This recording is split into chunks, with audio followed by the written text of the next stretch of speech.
Darkcast Network. Indie pods with a dark side.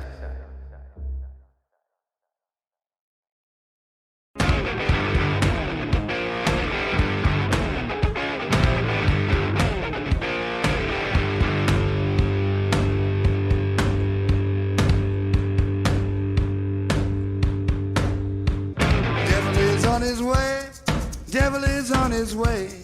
Devil is on his way, motherfucker. The devil gonna make you pay.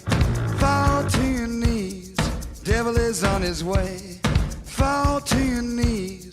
Devil gonna make you pay. Fall to your knees. Devil is on his way. Mountain Murders is an Appalachian true crime podcast. Some content may not be suitable for all listeners. Listener discretion is advised. We say fuck a lot. Hey, y'all, welcome back to Mountain Murders. I'm Heather. And I'm Dylan. What's up, Dylan? What up, Heather? How are you doing, baby girl? Not so great. She's a one-armed bitch right now. Over the past few weeks, I have managed to do something to my shoulder. It started like a kind of a crick. Like I thought I slept oddly, right? I woke up and I was like, oh, I had this muscle like from my neck down into my shoulder, kind of into like my, what is that, your trapezius? It's one of your shoulder muscles, but we all get those, but you just think you're going to work it out, right? Right. So I kept thinking, okay, this is going to get better. And it's gotten worse until like the last 2 days I've been doing nothing but icing and heating it. That's all I did on Sunday. Yeah, and you're not allowed to do anything besides that because we want you to get better. But now I'm afraid we're going to have to get you looked at. I know. And unfortunately, I'm not able to get into the doctor for like 3 weeks. Yeah, that really stinks. Our healthcare system is garbage. Thanks, broken healthcare system. I know even my doctor was like, look, you can't get in for 3 weeks, but you could always go to urgent care or the emergency room. And I'm like, thanks, doc. I've got to say, and this is no offense to the urgent care or the minute clinics, because a lot of people do that just because it's easier to get in, it's quick, they get you in and out. I have never, ever in my life, me personally, or there with my children, had the urgent care do anything to help me. And I'm sorry, I'm not being offensive to the urgent care people. I'm sure they work hard.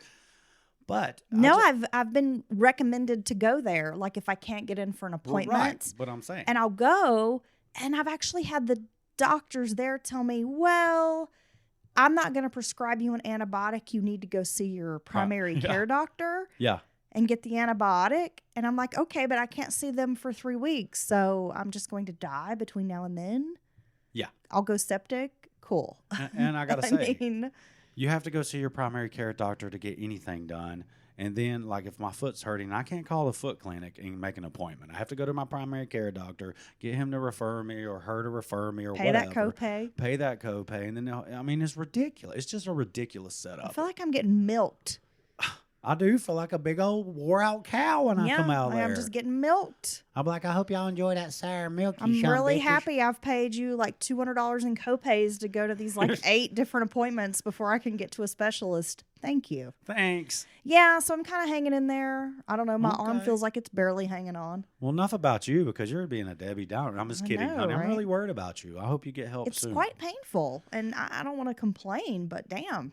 Yeah, it sucks. It gives me a break from doing like shit though, because I'm like, I can't carry this. You'll have to carry it for me, Dylan. Well, no, I'm built to carry things. I've been carrying people all my life. You should carry all the things. And this reminds me of a friend of the pod. Renee, get better, girl. She can't shake that crud down there in Greensboro either. Yeah, seems like everybody's got some kind of funk right now. Okay, so here we are with the part 2 of the Boston Strangler. I like to think part 1 was a banger. I really enjoyed it. I learned a lot. And I've had several people say, I've never really been interested in that case. Yeah. And you know what? Me either. But now that I know more about it, I'm like, what? This case has a lot more intrigue to me now. It's true. Than it did before. I agree. So I think we should dive straight into part 2. Yeah. Before we get started, I just want to go over my resources. I forgot to do that in the part 1 episode, Dylan, but now we're into part 2. Let me give you my resources for both episodes.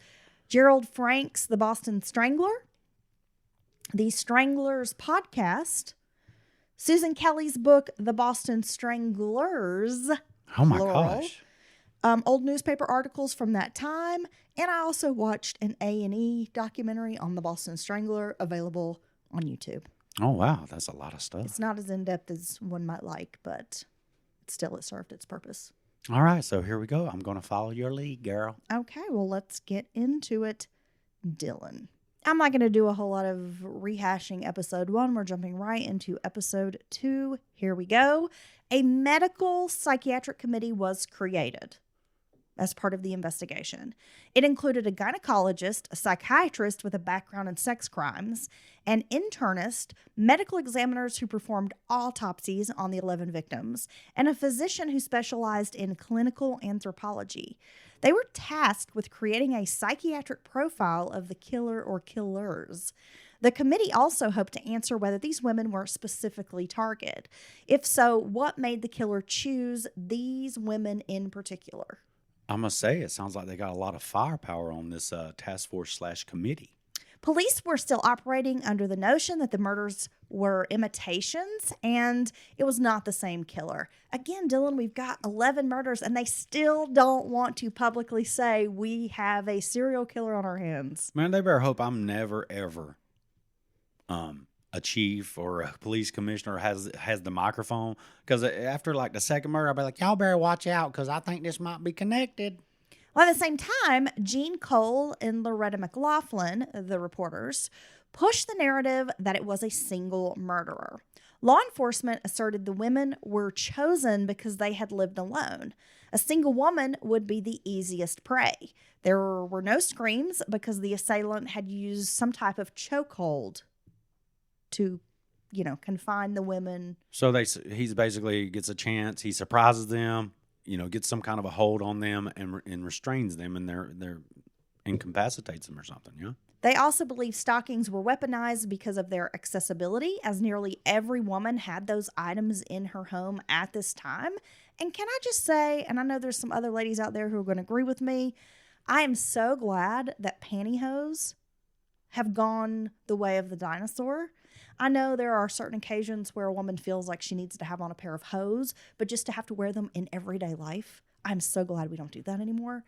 I've got to say, I did not realize how hot and confining pantyhose are. I just assumed they were, they seem to be rather sheer and stuff like that. But yeah, from every woman's told me, no, they will burn you alive. It's like you got a damn wool sweater on your legs. And it's just a lot. Not to mention, I always feel like a little sausage stuffed in my casing, right? I got to get the control top ones that suck in my gut for me. I would look like a big old sausage if I put pantyhose on. I just know it. But I have my beautiful legs. You should get some garter belts. I will. You want to see me wear those? Yes, you could be Frankenfurter. Baby. In some of the cases, the locks were faulty, which explained how the killer had entered. Because Jura Slesser, Anna Slesser's son, had rammed the door open to his mother's apartment, which could explain how the killer was able to enter the apartment. So it's like it appears to be locked, feels locked, but if you give it a little shove, it kind of pops loose. They also suggested that a plastic strip might be used to pop the locks, which I imagine is kind of equal to all the movies we've seen where they use a credit card to like jimmy open a door. Oh, yeah. And I'm telling you, if you're pointed the right way with the lock, I actually saw a locksmith tool that did that very thing. It was a thin piece of metal and it just right between the latch. Pops right open. Also, some of the women might have allowed the killer inside, mistaking him for a delivery man or a repairman. So these are the thoughts the police are having with these murders. The committee also agreed that it was likely one man had killed the older women. It appeared far more logical to the group to separate the murders into two groups. So for the younger women, the group thought they were likely more than one assailant who was doing these copycat murders. Okay. And the suspects were likely among the women's friend group or acquaintances. So known to the victims, so that could help them gain entry and things. Yeah. Law enforcement focused on sex offenders. And we talked a little bit about this in episode 1, Dylan, the first part. Again, because most criminals stick to what they know. Law enforcement used an early computer to feed data into it, hoping it might recognize some kind of pattern. Yeah, and these very early computers, I'm going to assume that was an IBM machine. They made most computers used in business and law enforcement back then, and they were just big old hunks of metal. And that's what they did. They crunched data and could give you like stats or patterns in that said data. It wasn't groovy at all. Dr. Kinefek was leading the panel, and he pointed out that he and his colleagues could only speculate a few standard profile details about the Strangler. He said sex murderers typically have, quote, an encapsulated core of rage, which was usually based on an early life experience with a dominant figure, like a mother, for example.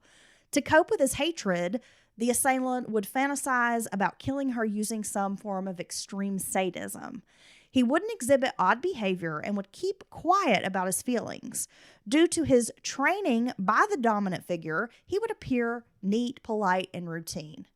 Oh, wow. Specific stressors would trigger him, like being fired from a job or anything that made him feel less masculine or emasculated.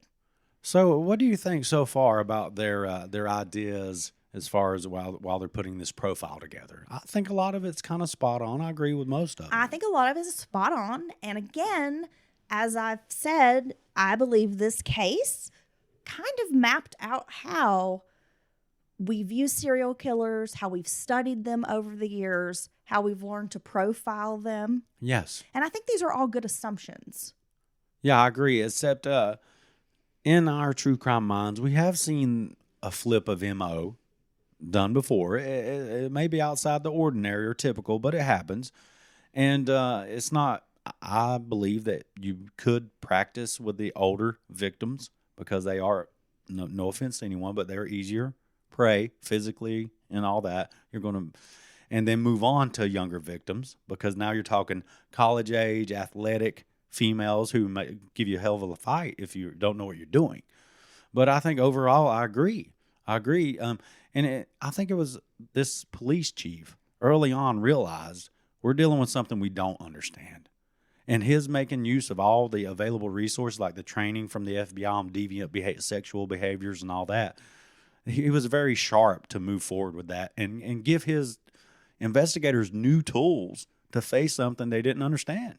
Dylan, can I just say something? What? I'm impressed. And did that sound I feel smart? like you've been paying attention and maybe you did your homework on this. I'm going to tell you what. And now later on, I will make a fart joke just to make sure everybody knows that I'm here on the pod. But no, I'm intrigued by this case, and I have been reading a little bit, girlfriend. He would likely have failed relationships because the women he married or dated would want him to act as an adult, but he was seeking a second mother in her. Oh, okay. That's how I feel. Are you a serial killer? Well, you said I'm looking for a mommy. You are. And you're my mommy. My mama lived down in Carborough, okay? But you're my mommy. Yeah, and I'm going to take my shoe off and smack you with it like your mama probably would. Why is it when you say mommy, try to be like it's, kind of... Like when women say, hey, daddy. Yeah, you can't do it with mommy. It doesn't work. I mean, you can, but it's kind of gross. It doesn't work. We've talked about this before, Dylan, because I'm like, what if my fantasy, because you're like, what if my fantasy is you're my mommy? And I'm like, well, what if my fantasy is that I am an abusive mommy? A neglectful mom. So get the fuck away from me. So go stay in that room and eat your snacks and shut up. Yeah, exactly. And don't touch anything because you're sticky. You are. Hey. Man, you walked in today. You've been annoying me all night. And you were like, I'm trying to get you ready for the show. I think it worked. It feels good. Yeah, it worked because I still want to stab you. Okay. With something. Yeah. So, yeah, I'm still feeling like, I was having a good day until he came home. And the listeners know when she's talking like that, it is gonna be a banger. He does this on purpose. It's not true. He's a little shit. My face makes her mad sometimes, or the fact I'm breathing that way, which is just like for oxygen.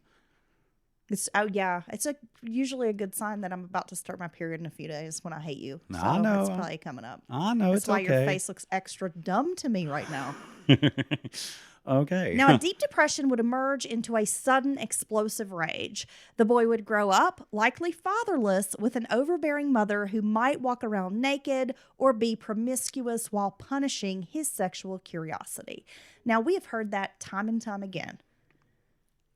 In serial killers. Yeah. Right? That they had a mother who might be promiscuous, would maybe walk around half naked. I'm telling you, man, you can't do that. I'm not saying that's automatically But even if you're doing, I'm telling you, even if you're not some overbearing, wild, crazy mom, you have to realize that as the male, or let's just say as your child gets older and they start having them funny little feelings, you can't let them have visuals of your body to go with those funny feelings because it can freaking mess them up, bro. You got to have privacy. You got to teach privacy, and everybody in the house needs to practice it at a very early age with children. It's true. Opinion. I actually one time had a conversation with somebody, and I thought this was an interesting admission that this person gave. They said they liked stockings. Okay. Like they were into the stockings. They liked the way they feel, the way they look, the stockings with the garter belts like that were worn back in the 60s and 70s. Because he said, I was a little boy and I remember catching a glimpse of my mom not doing anything inappropriate, but she had like hiked up her skirt just a little bit and was adjusting her stocking. And for whatever reason, he said it struck him at just the right time, I guess, in his development. Yeah. That became something that he was like, okay. And then kind of grew to like that. Right. Almost like a fetish or something. Right. And I think And stockings and garter belts okay, are hot. that's an interesting, cool. Thanks for sharing that with me. But again, I think it just shows that type of thing can happen. It can happen. Very much so. So this is an interesting, we've heard this before. So this is early on before we even know what serial killers are. And this committee is coming up with basically the outline that is still used today to profile killers. See, I'm kind of blown away with that because if you watch, according to Mindhunters, this came a little later. This kind of, these types of ideas and forming a profile in this manner. So all this seems on point based on what we know about serial killers. They continued by saying he left his victims in shocking sexual poses, not only to degrade or debase them, but to make it appear that they had tried to entice him, which would prove his masculinity to the world, which is an interesting thought, Dylan. It is something that I had not considered, but that makes sense. I've never, I only thought was the one reason for shock value. And just, to anyone who happens upon this scene or the police. But that does kind of make sense. He's like, oh, look, she almost like, look what I did to her because, she kind of wanted it. I don't know. It's very strange. Well, it's very hard, I think, to get into the actual mind of these very disturbed individuals. They're typically psychopaths. They're, as they say down here in the South, they ain't right, Dylan. Ain't right. That boy ain't right. Ain't got the sense of And it's gotta hard. give a fence it's post. hard to understand why, but it makes sense if you think about it. Well, Because yeah. in their mind, well, she obviously wanted me. See what happened? Gosh. Had to fight her off. Honestly, that thought is scary. It's just very bizarre, but it makes sense in some crude way. But why had the killer not struck since January 4th of 1964? Some members of the committee thought he had committed suicide, or perhaps he was arrested for another crime or was locked in a mental institution. Others theorized the killer was homosexual and driven by his hatred of women. Rumors persisted that some of the older women who had not had anything to do with men for many years were lesbians. Yeah, I mean, and it's not just because I'm 2023 Dylan, but I don't see that. I think he's getting some type of intense gratification from these things. And I could see in their mind, with the foreign objects and things like that, maybe it's just all about humiliating womanhood, period. You know what I mean? But I personally think he's getting intense sexual gratification. I don't buy this narrative either, and Right. It just seems very homophobic to me. Well, no, and I wasn't. Yeah, I agree. For that time frame to just, because let's be honest, most homosexuals aren't mean and nasty and like hate women, and the homosexual killers we have seen target other gay men. And the victims would have been left in, let's be honest, much more beautiful outfits. They would have looked a lot better. You're stupid. No, it's true though. By September of 1964, computer programs had not come up with anything useful. All that could be said at this point was that law enforcement had no clue who the Strangler or Stranglers could be. A couple of years before the strangling murders began, around 1960, a series of strange sex offenses started in the Cambridge area. A man in his late 20s would knock at the door of an apartment, and if a young woman answered, he would introduce himself as, quote, "My name is Johnson, and I work for a modeling agency. Your name was given to us by someone who thought you would make a good model."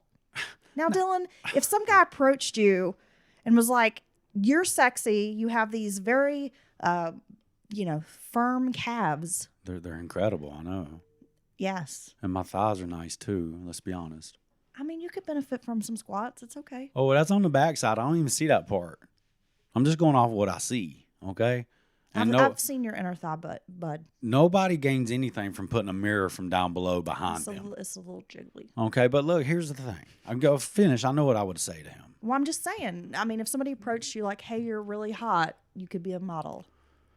Well, I would be like, "Here, would you like one of my headshots? I just had them done the other day." And no, look. They're like the George Costanza boudoir photo where you're like in your boxers and your black socks. Definitely. Your boxer briefs posing. I was also a hand model for years with my tiny little hands. I would model things like kids' toys and such. Yes. Because the children are hard to deal with, so they put my little hand in there. I believe it. You have tiny hands. I would not buy it. What would you? I know you'd be like, dude. please. Okay, I remember when I was like 20. This person, and he's a real photographer, because later when I had a studio and was doing more photography work, came to know this person, and I remembered him from back in the day. He approached me in downtown Asheville when I was like 20 and gave me a card with his website on it and was like, "I would love to photograph you. You have a very interesting look." Now, he didn't say you were pretty. He was like, "You got an interesting look." You're unique. Yeah, of course. So I'm like, Well, I know no. I'm a solid 3, bud. So, but I was like, okay. And I did check out his photography page, his little website, and it had a lot of naked women on it. And I was like, this guy's a fucking freak. No, I'm not going to do this. He's going to serial kill me. I was like, no way. But then I came to realize later and came to kind of know who he was. And he actually was a photographer, and I was wrong. He wasn't a serial killer. Well, still doesn't mean he wasn't a freak. Yeah, I wasn't. Well, there was a picture of a lady naked on a horse, and I thought, I'm not doing that. Oh, no. That sounds like it could lead to rashes. I'm not, yeah. What? That horses have to be cleaned real I don't know. good. Anytime somebody approaches, I just am like, immediately shoot people down. Yeah, I don't think I would. But, You can't use a line on me. some people may be naive and they may take it as complimentary and may fall for Somebody think they're got some game. They're going to spit some game at me. it. Let me spit at you for a second. I'm like, will you get away from me? You are in my personal space. Get on somewhere. So Heather wouldn't buy it. I might. Well, I'd be like, fuck no, I'm a solid 3 and I know I ain't a model. Oh, girlfriend. And look, I got this little chunky back roll. You don't want none of this. Look, there's some interesting shadowing happening. And you are more than a 3, okay? Stop. Like a 3.5. Oh, you're at least a freaking 7.9 in my book, baby. Oh, yeah, thanks. Yeah. Well, I didn't want to go too low or high right there to make it believable. But actually, you know what? I'm kidding, because there is no scale that can measure my attractiveness or love for you. Oh, see how full of shit he is? It's so cute. No, Oh, but it's true. Okay, I'm sorry. This is the part in the conversation when I'm supposed to say, you a damn lie. It's true. So I okay. just opened up my heart, and that little segment was directly from it. Okay, well, again, I'm going to shoot you down because you ain't spitting game at me. Now, let's get back to this. So, yeah, somebody's like, oh, you're a model. You could be a model. I'd be like, get the hell away from me. And I think a lot of women would be like, no. But this guy, he would hasten to assure her that the modeling would not be nude and just evening gowns and swimsuits. The pay was $40 an hour. He had been sent to get her measurements and other information if she was down for this modeling gig. Several women were flattered and allowed him to take his tape measure and measure them. Like, sure, come on into my home, strange man, and measure me. Rub your hands on my hips and breasts and get my measurements. Well, look, I know I got this tape, but I'm telling you, I gonna have to judge with my hands on them boobs. Yeah, he's going to tune in Tokyo, right? Yeah. Yeah. So these calls went on for months. Mr. Johnson, after measuring the woman's hips, her breasts, waist, and other body parts, of course, still never returned. Huh. So they never got that modeling gig. His employer, Mrs. Lewis, who owned the agency, never called the women for modeling jobs. The Go agency. figure. Now, if my first question would be like, is that the name of the modeling? It's just called the agency, Dylan. Yeah. Okay. Yep. All Just right. the modeling agency. The modeling agency. Yes. And Mrs. Lewis will be in contact with you. There's a lot of modeling work to be done in Boston. It is, after all, it's like the Milan of the East Coast. It's the fashion powerhouse. Well, I got to say, Boston Fashion Week's pretty big. It's right Yeah. up there with Paris and New York. Totally. Number 3. That's why they always do Project Runway in Boston. It's true. I was wondering that. It makes sense now. It's instead of Tyra's America's Next Top Model, it's Boston's Next Top Model. No, but can you do Boston? And you be like the host and introduce it. Can you do a Boston accent? Yeah. Okay, do it. Do it. Go ahead and tell them the next model's coming up. Next model's coming up. I met her down at the bar. She from down in Dorchester. I like the way she cut the sleeves off her T-shirt. Oh, hey, by the Hey, way, Sally O'Malley, get out here. Come on down the runway. By No, the way- I don't know. I can't really do it. we love Boston. We want to come there, and that's for real. We do. You're love going to come in Boston? We love the people Nice. of Boston. Hey, my baby daddy from that area. He is from that area. And his mother, she speaks with that. Well, she did. She's passed. R.I.P. Beth. She still speaks with it when she haunts people. She had that accent a little bit, and it was Really? cute. Yeah. I like And his it. brother-in-law is a roofer. A woofa? A I can't do roofer. it. He is a roofer from Southie. Oh, okay. And he- So from the south side? dude, his accent. When I first met him, I would be like, "Boy, I don't know what you just said." Didn't he And say? he'd be like, "I don't know what you just said either," because it would be, his khakis going down to the bar. Didn't he say he was wanting to throw it in his wife? Oh, that was another guy. Okay, throw it That in was her. a friend of theirs who's going to throw it in her. Yeah, go down to the Legion. You're going to throw it in her. All right. Yeah, the Legion. Yeah. That's how he's asking to have sex. Anyway, You want to throw it in. so I think it's funny. I just have never quite mastered that accent, or any accent, to be honest. Let's see. So, oh, you do hick pretty good. well, that's my native language. Just my native tongue. That's the king's language. Now, a few weeks later, the stories took a darker turn. The measuring man, as he became known, went from these kind of friendly interactions with the women to something more sinister. Two women, Sarah Craig and Sylvia McNamara, were having breakfast on Saturday, March 11th, 1961, when they heard a knock at the door. The man tried his modeling agency spiel on the women, but they were disinterested. They were not interested at all. They had come to Boston to be working. They were worried about an actual career. They wanted to be working girls, right? So they were like, "Oh, okay, bud, we don't care." Yeah, I don't think a lot of women were flocking from all over the country to Boston to be in modeling. They urged him to leave, deciding it was probably some fraternity stunt. That this was some college guy just trying to get one over on them. So they're like, yeah, whatevs, get out of here. Pretty much. The next day, the janitor of their building showed the women metal shavings outside the door. Around the lock were marks where a screwdriver had been used to attempt unlocking the door. Oh my gosh. Now that is chilling.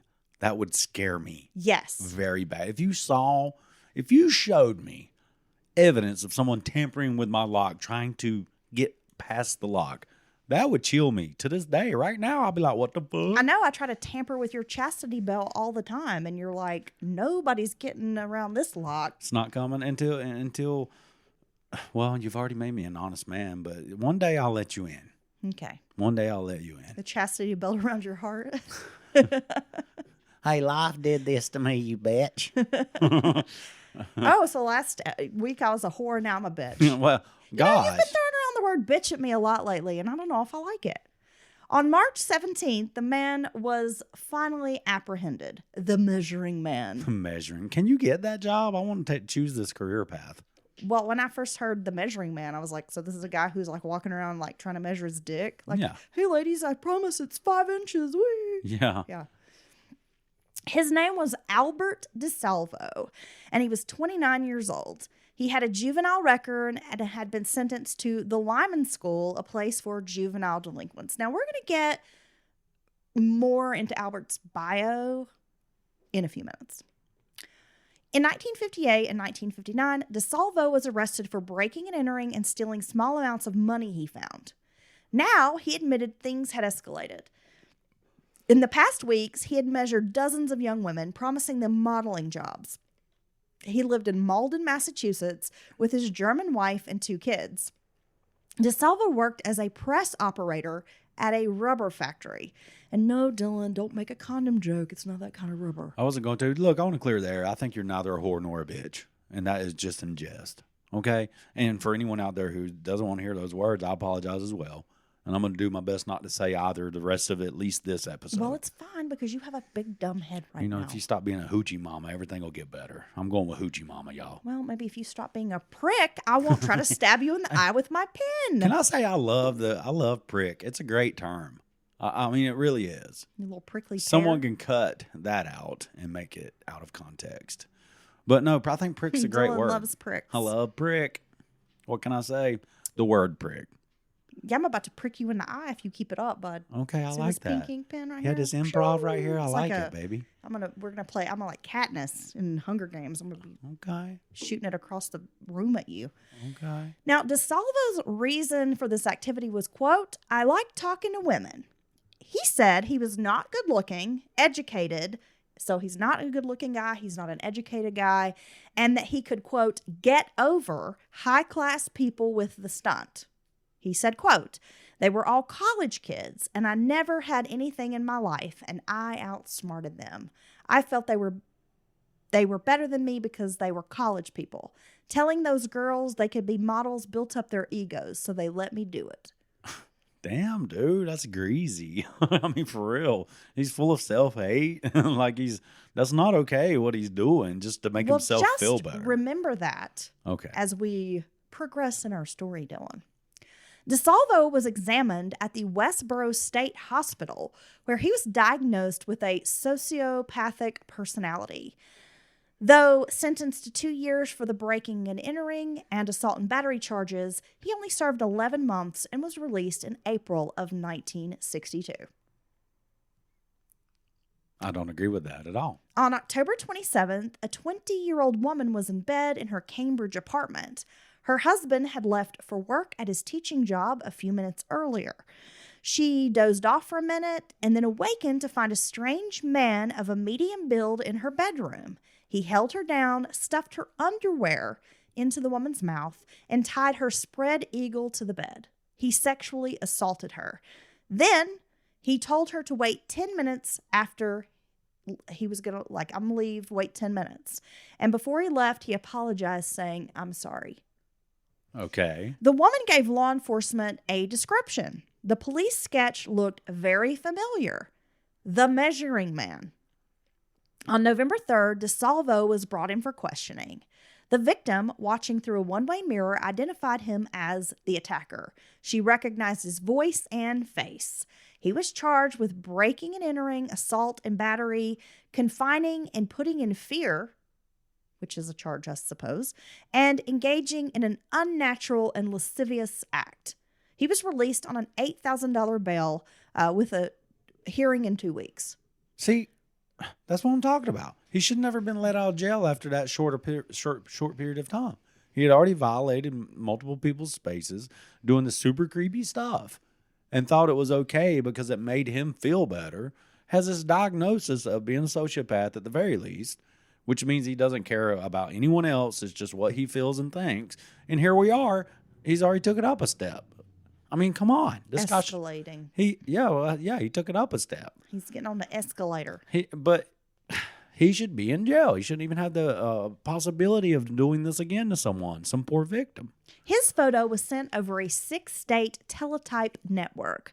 There had been similar attacks in Connecticut, with the assailant described with a very similar appearance to Albert DeSalvo, also wearing green work pants and often a green work shirt. So almost like a uniform of sorts, right?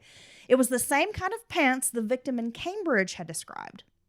So in these other areas like Connecticut, they were calling this perpetrator the Green Man. Because of the uniform. Yeah. So it's some type of workwear, green of color. Okay. Sometimes the man was in the uniform of a building maintenance worker. On May 6th of 1964, between noon and midday, he bound and assaulted 4 women in 4 different towns. Hamden, Meriden, New Haven, and Hartford, Connecticut. My gosh. This is like a spree. A spree of violating, just horrible violating. You see, man, I got a thesaurus out tonight. The violator. The violator. The measuring man, the green man. We should put him shot in the head, man. Little bridge troll ass run around talking about, can I touch your titties? And the agency will call you. He does look a little bit like a bridge troll. What the hell? I ain't even seen the picture and I knew it. You son of a bitch. Oh, God. He was retaken into custody on November 5th. Several women from Connecticut were on hand to identify him. During this time, he asked to speak to his wife. Police learned that DeSalvo was hypersexual. It was a shameful thing. His wife was not surprised when she learned of the sexual assaults. She told law enforcement her husband wanted to have sex in the morning, on his lunch break, before supper, and again before they fell asleep. On the weekends, he worked as a maintenance man for a construction company, but still demanded sex 5 to 6 times a day. So though he's working 2 jobs, on the weekends when he's working a second job, it's still the weekend, so he wants sex 5 to 6 times a day. And what's wrong with that? I do that. Dylan. I'm having sex right now. What? What of it? Yeah, maybe with yourself. No, this is. I'm like, honey. Hey, look. That one, you know you couldn't do that. And well, I don't want to do that, for one. There's a lot of chafing I'm lucky involved. if we have sex 5 to 6 times a month. Oh, so. that's a damn lie. She's Is lying. it? No, but I'm saying there's a lot of chafing and there'll be some lotions and balms involved. That's a lot. Do you think that's a lot? Well, I can't. Okay. Well, yeah, I remember back in the day. Well, man, You know what they say, Dylan? What? Silence is deafening. Yeah. Yeah, it's true. I'm just kidding. No, I would be aggravated. Even when you jokingly come up behind me, all trying to, like I'm washing the dishes, and you're like, "Hey, girl," Yeah, baby. and I know you're doing it. You're kidding, because I mean, it's you after all. I'm like, get off me. Yeah, I'll be like, you want to soap up my penis? I feel like what's his face, Stewart, and I'm like, no, get away, and I start pushing you in my leg.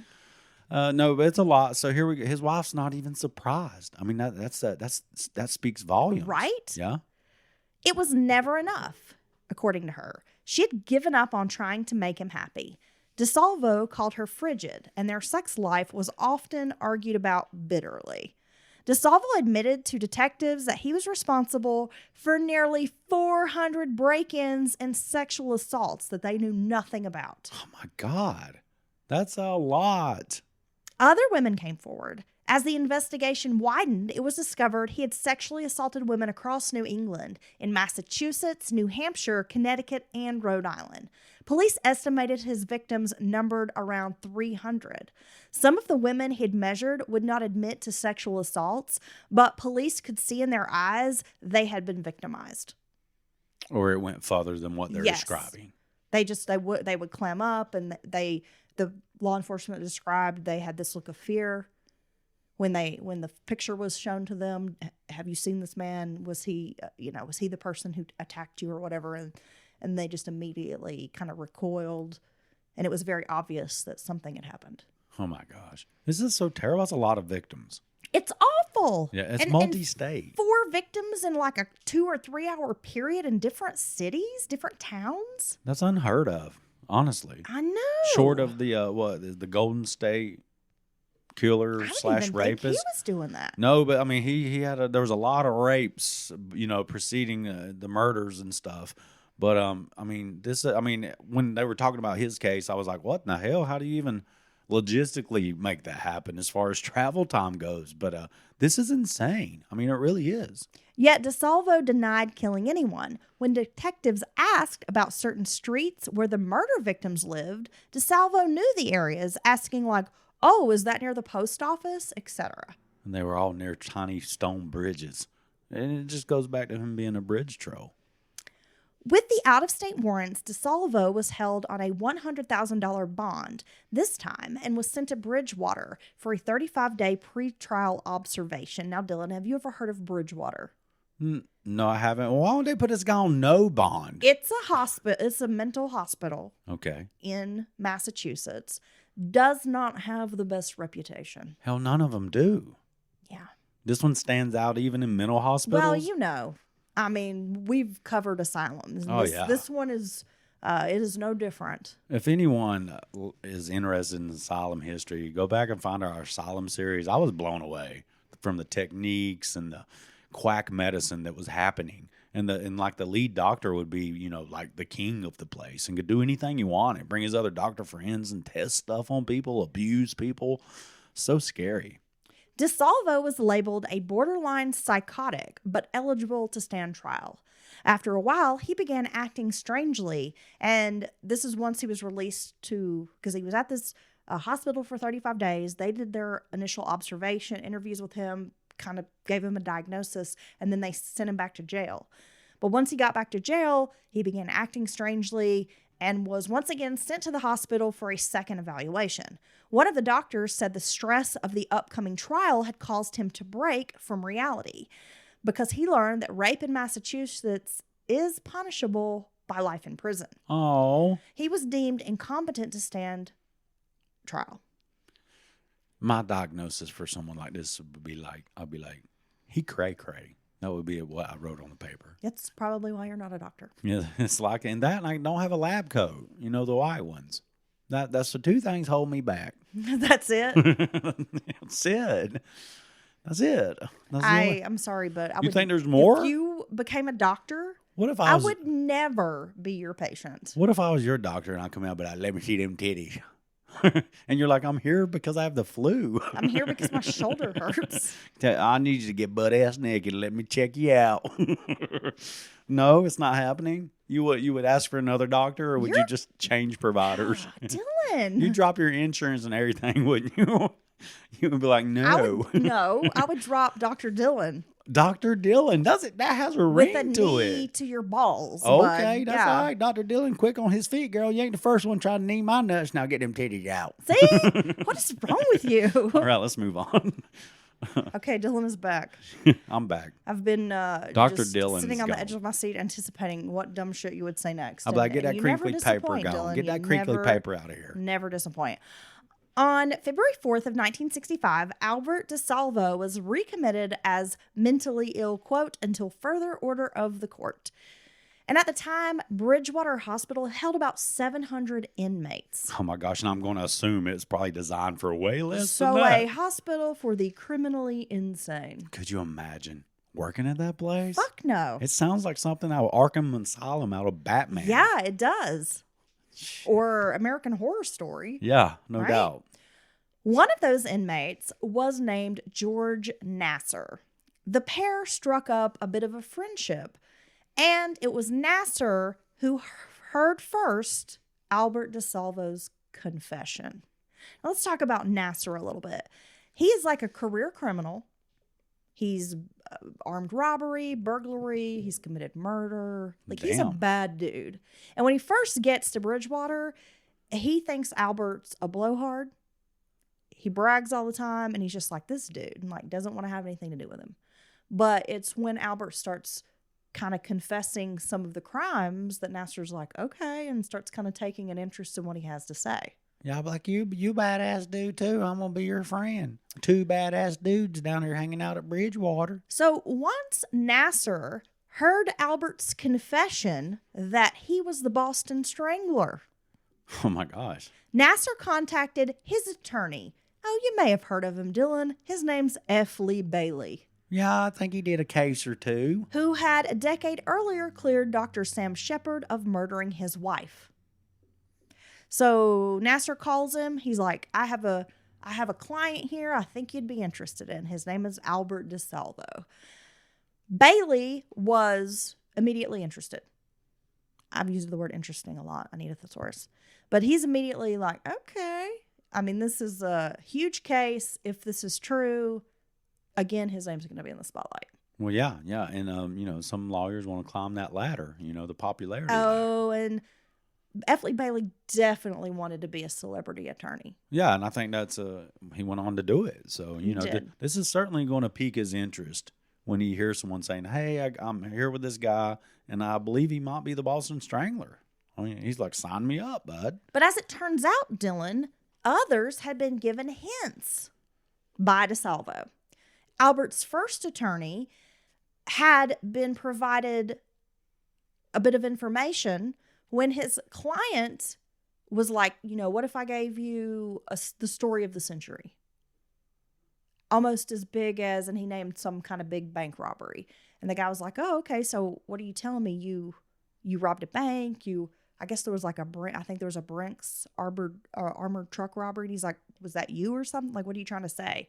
And DeSalvo was like, well, think more along the lines of Jack the Ripper. Oh, so he's talking about huge, iconic And his status. attorney didn't really know what to make of that.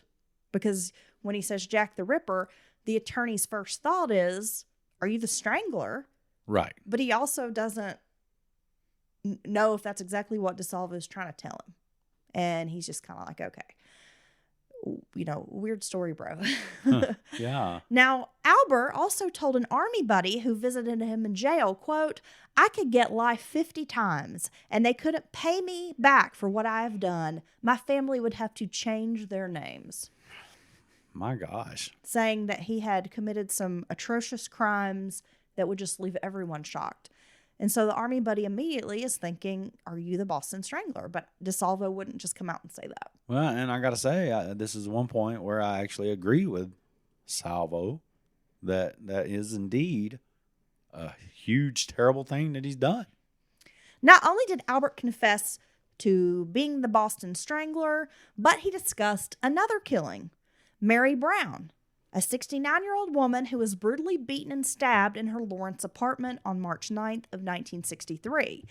So she was not coupled in with the Strangler murders, but he's confessing to this case. And another woman whose name he could not remember, an older woman who had died in his arms of a heart attack in 1962. And if you remember, we talked about that. Yeah. Woman had a heart attack. Right. Yep. We've said before, we think people in positions of power, teachers, priests, preachers, any of the boss of someone deserves extra harsh sentence if they do certain things because they're using their position or whatever. I personally think that when you attack an elderly man or woman and do these terrible things to them, that you should get an extra hard, punishment on top of your bad punishment you deserve anyway. Because there's just something so horrible about attacking children and elderly people. Children and elderly people, dude. People who are defenseless. And that's nothing against everybody that's not children or elderly by far. You know my stance on that, I'm sure. But it's just so disgusting. And you know that they're, you're preying on them for a reason. And it just really, when I hear someone rapes and beats to death some poor old lady, my God, the things I would do to that person, and I'm not even kidding, in a room alone with them for 5 minutes. With them bound, obviously, down to the floor so I don't get hurt. Well, there's like a super jackass that lives down the way from us that attacked an elderly woman and raped her. That's what I've heard. Years ago. Yeah. I see him walk around all the time. Yeah. I often think, it'd be a really big shame if somebody hit him with a car. Big old piece of shit. He is a big piece of shit. Anyway. There you go. Yeah. Yeah. Local fuck up. Our local bridge troll person. He looked like a bridge troll too, dude. There you go. He looks like a damn snake. He has a snake face. He does have a snake face. And he's a snaky piece of shit. Anywho. I'm going to hiss back your to ass, our bitch. story. DeSalvo told F. Lee Bailey in their conversation, once Bailey had access to him at Bridgewater, that the hallucinations he had been having when he was in jail, the reason he got sent back to the state hospital, were faked to fool the doctors because someone told him he would avoid trial, spend a few years at Bridgewater, and then be released. But he learned that wasn't so, and that now Albert wanted to tell the truth. Because either way, he's facing life in prison. So basically, Bridgewater is the type of place where they'll keep you locked up for the rest of your life. Yes. But Well, and sexual assault, a rape in Massachusetts at this time was punishable by life in prison. So he's looking at, I'm going to prison. Right. It's just a matter of where I'd rather be at. So I'm going to go ahead either way. I'm going to prison, so I might as well tell you what I really did. And he should not have that choice. He should be going to hell, you son bitch. Kill him. F. Lee Bailey had a reputation as the Perry Mason of New England. He maintained a private staff of investigators, each of whom was a lawyer. Bailey asked an investigator to give him a list of good questions that could be used to determine if DeSalvo was a hoax. He returned later to say the man had good answers to those questions.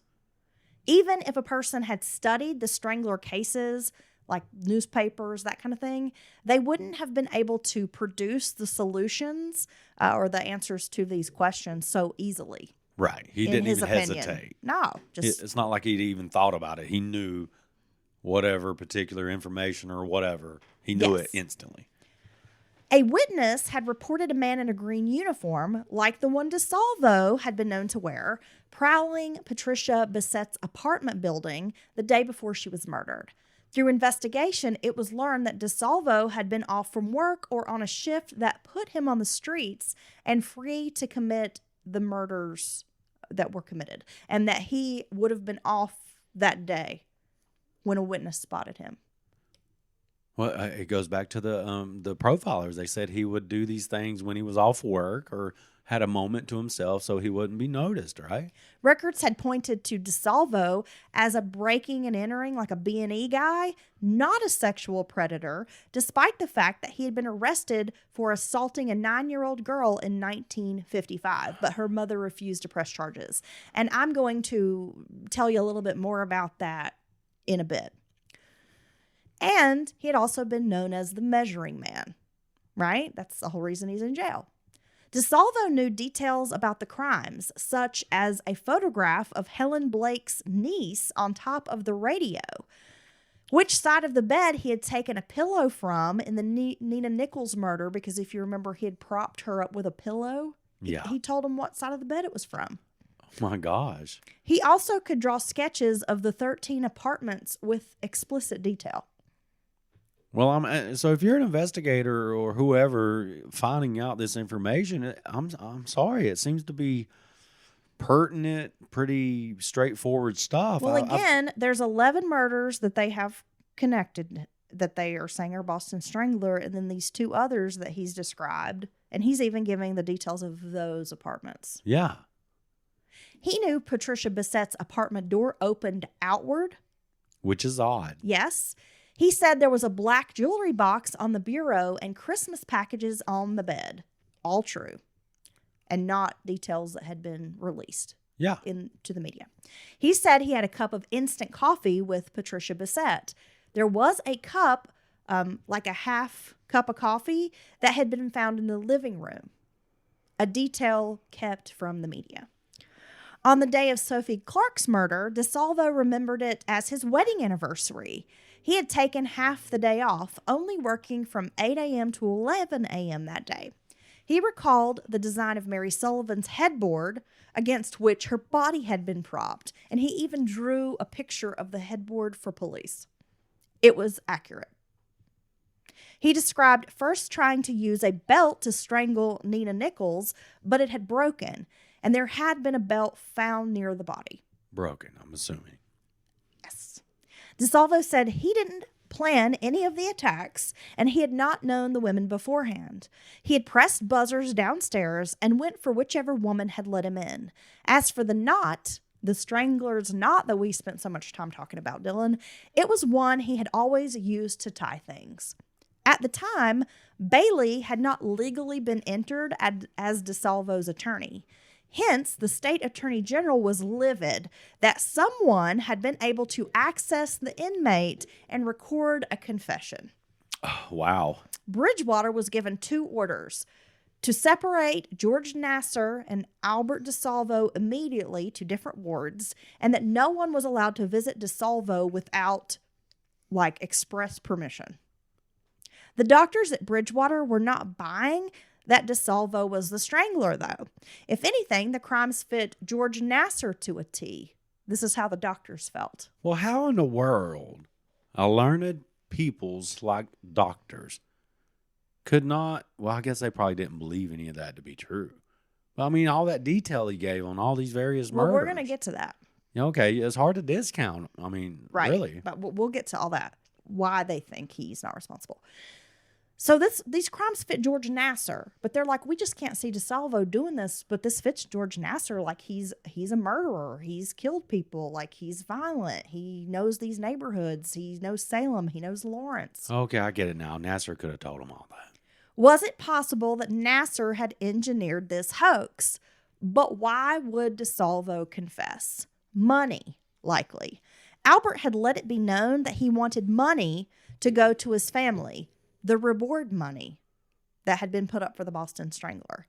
And Nassar had agreed that if he turned DeSalvo in and was eligible to get this money, that he would take a portion and give the rest to Albert's family. Okay. So Albert DeSalvo knew he would never be free again after confessing to the rapes.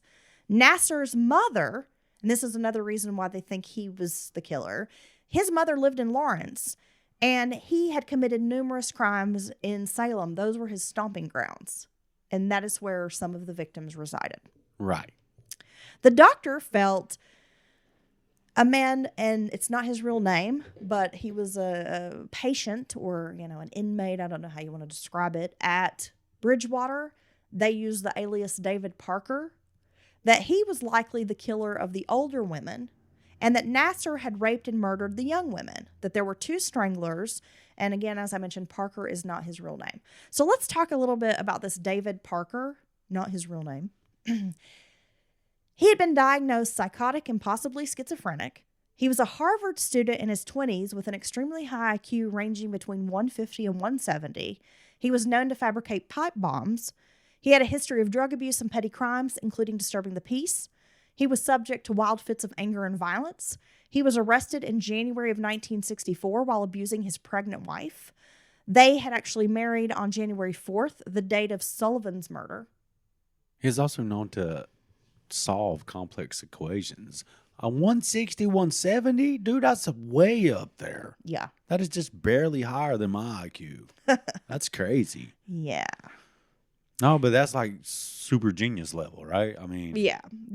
This man claimed he wanted to save the world by destroying its women. He was briefly considered a suspect by police. I don't want to live in the world he's creating with no women. I can tell you that. He drank the same brand of beer a customer ordered at a tavern near the locations of the Graff and Sullivan murders. The beer was only sold in California, so the request was considered unusual. And when police walked around to these taverns and were asking, about, hey, have you seen anybody suspicious, whatever, the bartenders pointed out this person and described him. He stood out in their mind Yeah. because of the strange request. He had no alibi for the morning of the Sullivan murder, but was in New York City at his wedding in the afternoon. He tied his shoes with the same knot employed by the Strangler. He was speculated to have been directly referred to by Peter Herkos during one of his sessions. Remember, Peter Herkos is one of the psychics that came forward and was like, hey, your killer is an inmate at the hospital. Is a mental patient. Yeah, Yes. but your killer is a criminal. I see it. And his stay at Bridgewater coincided with DeSalvo's. So again, these psychiatrists at Bridgewater are like, well, this guy could have told DeSalvo these details. Okay. One of the doctors told law enforcement that he thought Nassar and Parker were more likely the killers, not DeSalvo. Nassar had never been questioned about the stranglings. The Boston Record-American had reported that the main suspect had a mental health condition at Bridgewater with a wife and 2 kids. So Bailey, police are assuming, is releasing information to the press, who are now descending upon the hospital. Bailey won Dr. Shepard's release in Ohio because publicity had prejudiced the case and kept his client from getting a fair trial. Was he using the same play again with DeSalvo? So you seed the field, you get a big old circuit stirred up, and then you claim that, the same thing. There's no way you can get a fair trial, blah, blah, blah, yeah. Several witnesses did not recognize DeSalvo, like the neighbor, I think his name was Kenneth Rowe, who had seen the man asking for Joan Graff, not Joanne. And then went downstairs. Yes. Okay. Yes. Yeah. He didn't recognize DeSalvo as being that guy. Others say they would remember a nose like DeSalvo's because he did have a unique nose. It has been described as significant and even beak-like. Kind of sharp, got the little hump, kind of pointy, Okay. curves downward. Something you'd remember. Yeah, I mean, he's got a big nose. It's cool. I got a big nose. You know, the air is free. Who cares? Smell it up. So they are like, we would remember him, but they didn't recognize when his picture was put out in a photo lineup, they didn't pick him. And they were like, no, if it had been him, we would have remembered. Now, he has a pretty distinct look. That's interesting. That's the first interesting evidence against it being him, or for it not being him. Yeah, interesting. 2 women who were attacked but not killed were brought in to see Nasser and DeSalvo.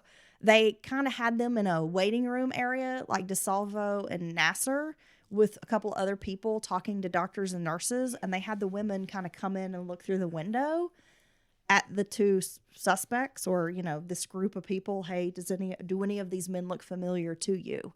Both women seemed to think George Nasser was the man who had attacked them. Oh my gosh. They pointed to him. Meanwhile, Bailey was doing everything to prove Albert was their man. He needed someone to authenticate that DeSalvo was the killer. During his second interview with DeSalvo, Bailey became convinced as DeSalvo recalled inconsequential details from the women's apartments. For example, the color of a rug, conditions of furniture. He knew if the chair had a scratch on the leg, that kind of thing. DeSalvo described his attack on 75-year-old Ida Urga in August of 1962. Now, I'm going to read this quote, this paragraph to you. And this is from DeSalvo's, dripping from his lips, Dylan. Okay, this is from the bridge troll's mouth. Yes. I said I wanted to do some work in the apartment, and she didn't trust me because of the things that were going on. And she had a suspicion of letting anybody into the apartment without knowing who they were.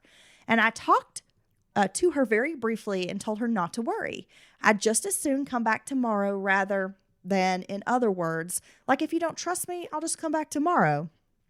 And I started to walk downstairs, and she said, well, come on in. We went into the bedroom where I was supposed to look at a leak in the window. And when I turned, I put my arms around her neck. Bailey asks him where the bedroom was relative to the front door and how he got to the bedroom. And this is what he said. It went through a parlor as you walked in, and a dining room and a bedroom. Oh, before the bedroom was a kitchen, and the bedroom was way back. The bed was white. It wasn't made either. She was in the midst, probably, of making the bed up, and there was an old dresser there. And I opened the drawers, and there was nothing in them. They were empty. And when I did get her by the neck and strangle her, Bailey asked, did you grab her from behind? And he said, yes, manually. I noted blood coming out of her ear, very dark, the right ear. I remember that. And then I think there was the dining room set in there, a very dark one, and there were brown chairs around it. And as I recall, putting her legs up on her 2 chairs in a wide position, 1 leg in each chair. Bailey asked him, why would you choose such an older woman to attack? And DeSalvo told him it was, quote, attractiveness had nothing to do with it. She was a woman, and that was enough. You know, I'm kind of surprised when he said that these are basically all crimes of opportunity, because, you know, he did seem to keep getting victims that were, I guess you could maybe assume a woman may live alone, especially an older woman. But yeah, that part did surprise me, because I honestly believe there was some intense stalking and planning involved in these. Well, and there may have been, but I mean, come on. We know that if you're a serial killer, if you're a murderer, you're a sociopath, why are you going to tell people? I mean, you're not going to tell everything, right? Not going to tell you secrets. You might keep some things. Yeah. Yeah. You might keep some cards up your sleeve. You don't tell people exactly how you make your incredible from scratch crusty macaroni. So that makes total sense. Hell no. No, she might be like, yeah, it's got mac and roni in it. That's all you need to know. You ain't getting my secret blends of herbs and spices. You're going to find out what I do to that cheese before it goes in, by God. Oh, God. Well, you just turn it a little bit. What are you talking about? You're weird. You gotta touch the cheese. You have to fold in the cheese. You have to Do you remember fold that the episode of cheese. Schitt's Creek when they're Yeah. trying to fold in the cheese and they don't know what that means? Schitt's Creek was a funny show. Yeah. DeSalvo then described the attack on Sophie Clark, the 22-year-old student who was killed in December of 1962. I would try to do the voice, but I can't. She was wearing a light, flimsy housecoat and tall and well-built, about 36, 22, 37. He'd know that. 'Cause Very he's the beautiful. He's the measuring man. Exactly. What the fuck? Oh my gosh. Her apartment had a yellowish door, a faded yellow door, and she didn't want to let me in, period, because her roommates weren't in there at the time. I told her I would set up her in modeling and photography work and give her anywhere from $20 to $35 an hour for this type of modeling. There was a place where there would be, what do you call, a flatbed where you put something over it, but you can take it off and you can use it for sitting on like a couch. Is that a day bed? Maybe. Is that a trundle bed? Or like a chase lounge or something. Maybe it was a chase lounge. It had fancy little pillows on it, colorful ones, purple ones. It looked like a purple or black cover. So police would check these details that were given by DeSalvo to Bailey. There were several that stuck out. For example, first, DeSalvo said that when he attempted intercourse with Sophie, he discovered she was menstruating. And he described the napkin he removed from between her legs. Now, I know this is graphic and people probably don't really want to hear that part, but it's important to know this detail, right? And the chair he had thrown it behind. Okay. And that was true. They did find a pad behind a chair. I was like, napkins? Well, you Very know, low tech. well, back in the day, you had the napkin and the belt. You had to wear a belt and clip. Did you know about that? No. Like a sanitary. Okay. What? I'll educate you. That would double like a slingshot, dude. Why did I not know this? I guess you ain't never talked to your grandmama. Okay. Well, I had no grandmamas around. You gonna try to you make fun of me because I had no grandmamas around? Whatever. Big Mama would have told me all about the warm bottle, the hot water bottle, and the pad slingshot. Tell me. Well, I'm fascinated. I need to know more. Okay. Well, I will give you, after this is wrapped up, Dylan, we will talk about menstrual Devices. history and devices. Oh, you're gonna give me and like a contraptions. PowerPoint? Why not? Okay. Why not? Should have taken a women's studies class, Dylan. Well, I've been studying women all my life, baby. Still know what you're doing. Well, hey, you know what? Either you dumb or you ain't studied enough. Some people are students for life. Okay? Yeah, I can see that. Okay. Baby. Secondly, he said he had knocked a pack of cigarettes to the floor as he had gone through Sophie's bureau looking for a stocking to knot around her neck. He named the brand and described the place where they were left on the floor. Through intensive interrogation and having details matched from crime scenes and police reports, the interviews were completed on September 9th of 1965. There were 50 hours of tapes and nearly 2,000 transcribed pages. So, see, investigators are knowing that even if they're unsure whether or not he's the guy, he's most certainly talked to the guy at the very least. Because these details are impossible to know unless you're the killer. Doubts that DeSalvo was the Strangler began to dissipate. Details upon details piled up, corroborating the Strangler murders. DeSalvo knew about a notebook found under Beverly Samon's bed. He knew Patricia Bissett had Christmas bells hanging from a door handle. He claimed to have stolen a raincoat from Anna Slessler's apartment due to the fact he had blood stained on his clothing, and he didn't want to walk out on the street with the blood on his shirt. It was determined that Mrs. Slessor had indeed, Dylan, purchased 2 matching raincoats, having gifted one to a relative, and she kept one for herself. When police showed Albert a lineup of 14 different raincoats, he could choose the one stolen from Mrs. Slessor's. The exact raincoat. He knew exactly which one it was. So she bought 2 raincoats, gave one to a family member, and then kept one for herself, which was indeed missing after the discovery of her being murdered. Yep. See, these are just too many details and way too many cases, in my opinion, to be secondhand information from someone else. You know what I mean? But there are people out there who just do not believe that DeSalvo was the killer. To this day. To this day. But let's get into this a little more, Dylan. We got more to talk about.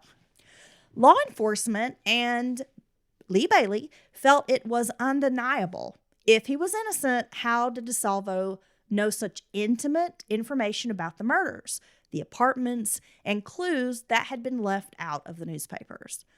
Yet those who knew Albert in real life didn't buy that he was the Strangler for a minute. He was known as a quiet, gentle family man and a little small-time thief. Well, then that's the mask that he can pull down. Yeah. Yep. Yet those same people had no idea that Albert was a secret rapist. So I personally, Dylan, have a hard time accepting he couldn't do it. I mean, we hear of criminals who perpetrate horrific crimes every day, which are shocking to family and friends. For example, Gary Ridgway is a good example. And so is BTK. I agree. Both were family men who were well-liked and didn't offer up any indications they were cold-blooded, calculated killers. I would argue that BTK, for one, went even beyond just well-liked. He could be considered a pillar of his local community and church. It's true. Yeah, I mean, it was way... Wasn't he a deacon at his church? Yeah, he was very heavily involved in the church, and people were just blown away. You know, he was using the church's computers to make them little floppies. And that's how they got his punk ass. Yeah, because he probably had a little 3.5-inch floppy. You know anyway, he did. Anyway, let's. You know that he's a little bitch. Hey, BTK, BTK this bitch. I'm going to fuck you up if you ever come anywhere near anybody I know. I think he's a little bitch. Now, he is a little bitch, and he's such an attention whore. He is. He's such a sad sack of shit. And you know what? I can say that because I'm free, bitch. You know why? Because I don't rape and murder women. Or tie them up. Children. Well, non-consensual tying Or up. their husband. Or children. You don't tie nobody up. I Let's don't be even honest. hurt cats and dogs, bitch. But I kill you, BTK. Yeah, somebody go ahead and make sure you hear this. The only thing I That could be the guy getting a You know what? fight. The only thing I be putting a hurting on is an 8-piece order of chicken nuggets from Chick-fil-A. You damn right, Nuggets ain't got a chance. I tear them bitches up. Okay. So, Damn. in my opinion, They tear you Dylan, up. that's true. They make me so sick, but they're so tasty. In my opinion, these experts sometimes become so convinced they're right based on, whatever previous knowledge they have. What is that? Is that hubris? I think they just Yeah, get full of themselves. they are so arrogant Yeah. and they have hubris and they think, well, I'm an expert. I know everything there is to know. And they just won't hear any outside or differing opinions. Even when there's a lot of evidence. Because I think anyone is capable of anything. Even people you think you don't know. None of us genuinely know each other. You don't know somebody else. Nah, I don't know you. We all have secrets. We all have things that we keep hidden. That's right. Right? Yeah. I mean, I'm sure there's shit that I don't want to know about you. Oh no, you know all the good stuff. That's not true because a couple weeks ago, we were having a deep.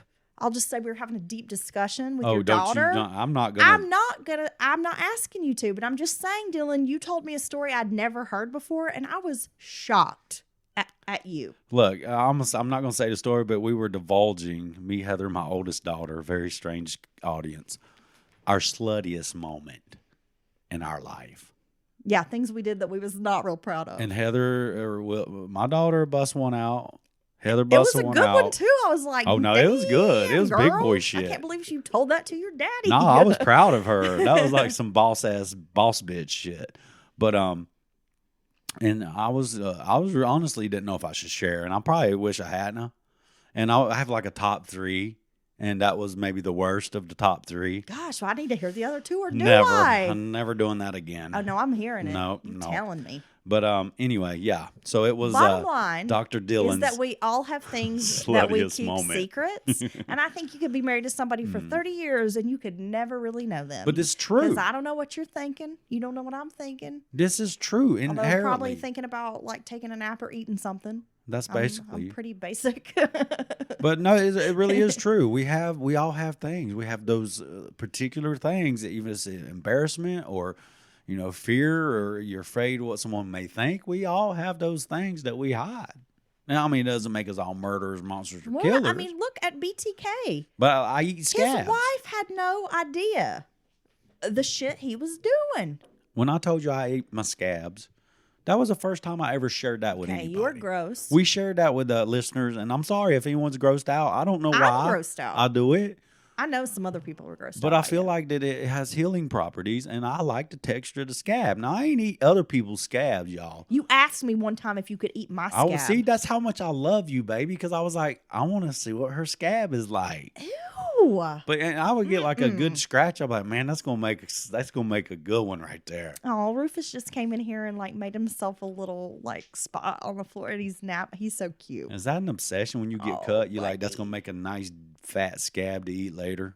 That's weird. See, and I'm this just tuning out what you're saying and looking at my adorable dog He is and cute. trying to forget that I'm married to you. so that's one of my dark things. You know my sluttiest moment, and you know the fact I eat my scabs. But there's still apparently 2 other slutty stories I don't know. You're never And gonna know 'em. See, I don't told know you the all your- worst. That's I don't by far the know all worst. your secret.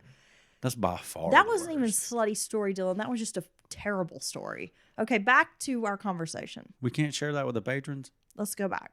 Okay. Now it's time to talk a little bit about Albert DeSalvo. Because we got him, he's confessing, but who is he? Okay. He was born September 3rd, 1931 to parents Charlotte and Frank, who had 5 other children then. He was born in Chelsea, Massachusetts. Charlotte was only 15 years old when she married Frank. Frank worked as a firefighter, a plumber, and a farmer, so he had a series of different jobs. Known as a particularly violent alcoholic, Frank regularly physically abused his wife and children.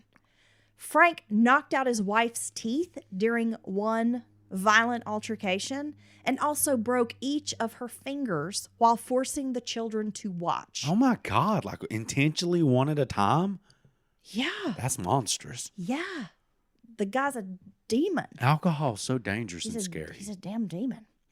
Frank was arrested many times for crimes related to violence, including sexual violence. It has been reported that Frank once sold Albert and his 2 sisters to a farmer in Maine for $9. His mother spent months trying to locate the children. He just sells them like to labor for some farmer. He sold like multiple kids for a low price of $9. I mean, he didn't even get market value. The large family lived in poverty due to Frank's alcoholism. So he worked, he made money, but he spent all of his money buying booze and not buying his kids shoes or feeding them.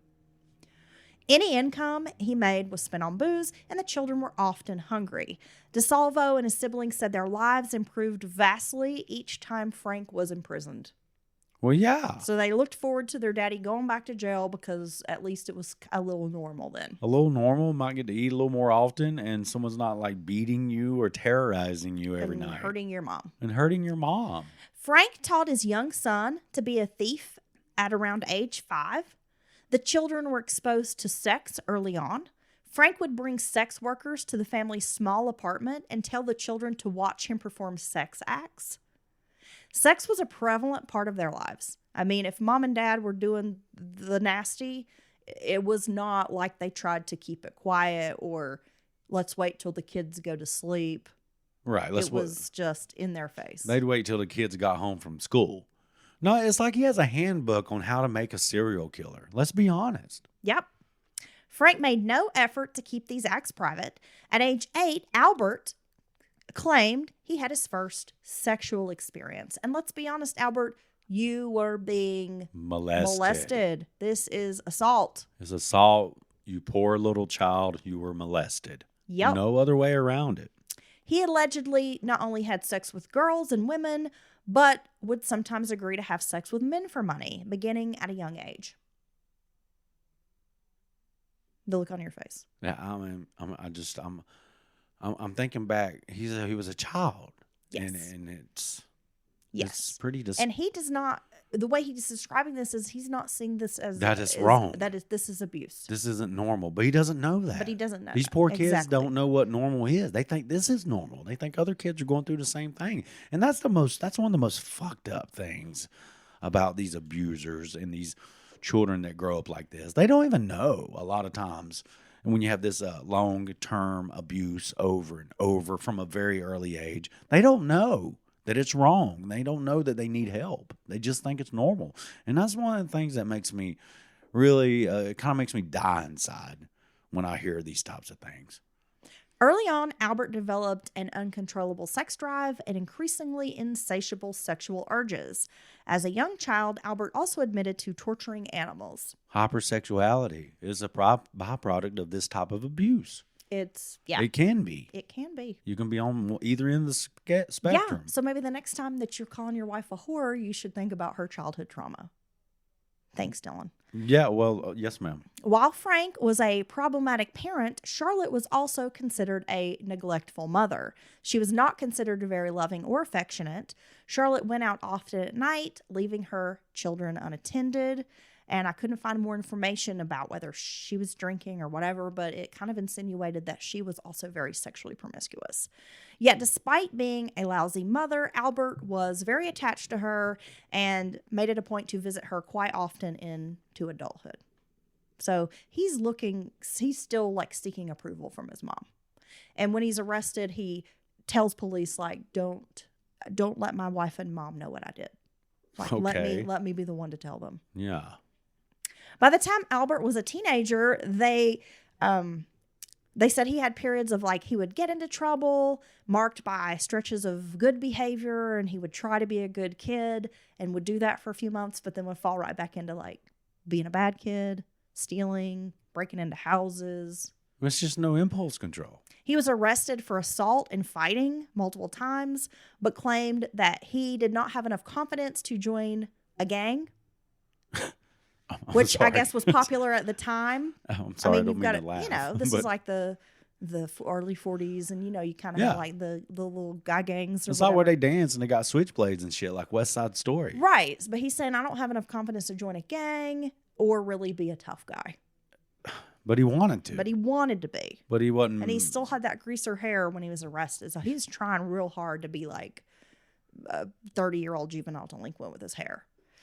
At 12 years old, Albert was sent to reform school, as I mentioned in the beginning of the episode, for burglary. And he said, quote, I came out worse than before. In reality, it was there that I learned every conceivable sexual perversion. And we've heard that before, Dylan. We've heard that from Charles Manson. Yep. And multiple Carl Panzeram.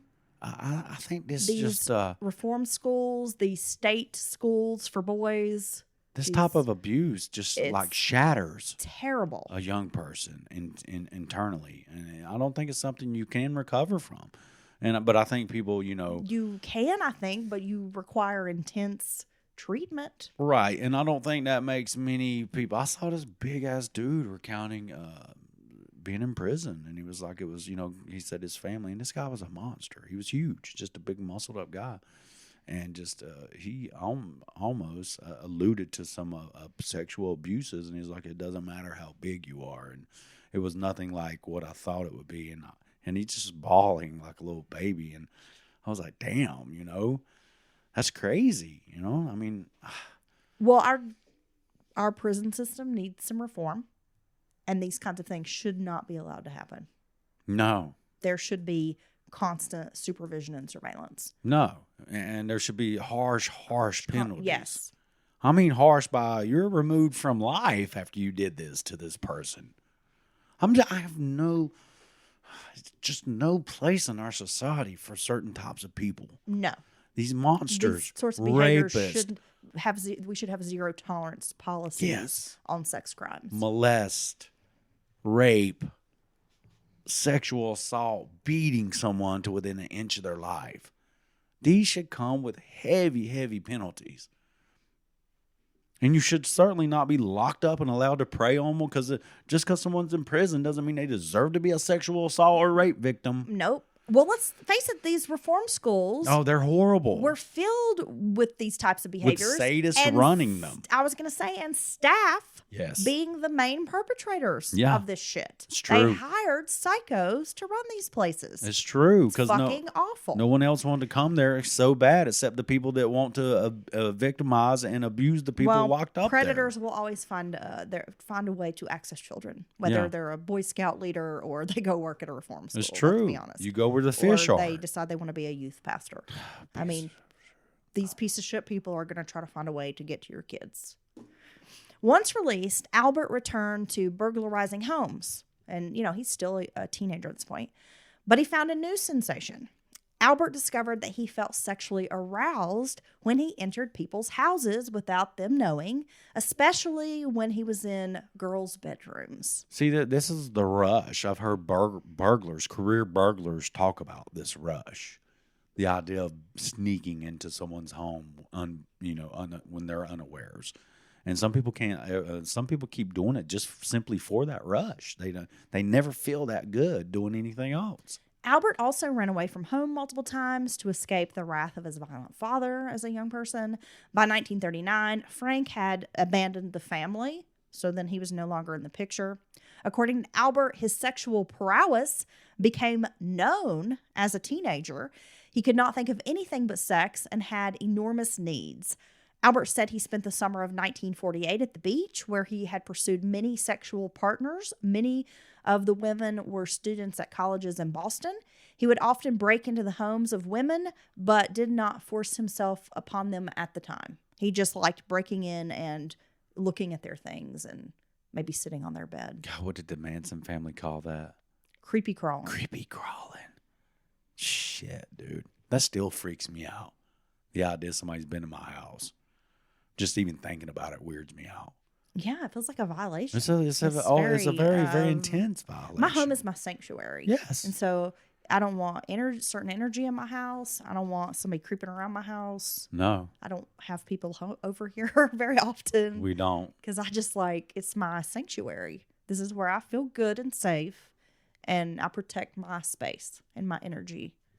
It's self-preservation for me.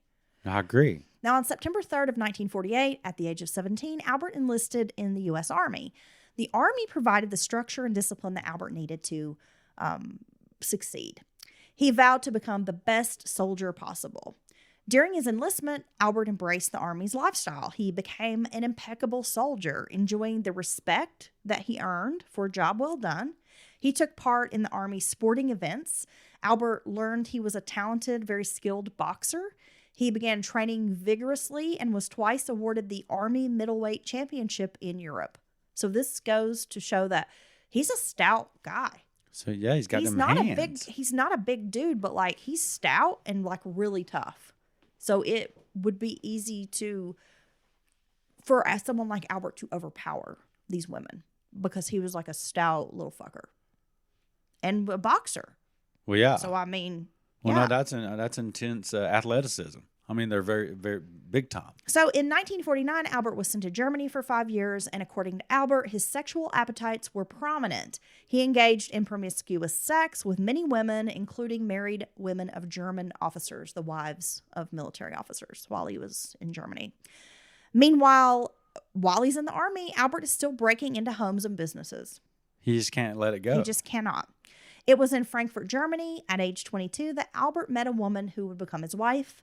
Irmgard Beck was an attractive brunette who came from a staunch Lutheran family. In the early days of their marriage, Albert said he no longer desired other women. His sole focus was on his wife. In 1954, Albert and his wife returned to the United States, where he was stationed at Fort Dix, New Jersey.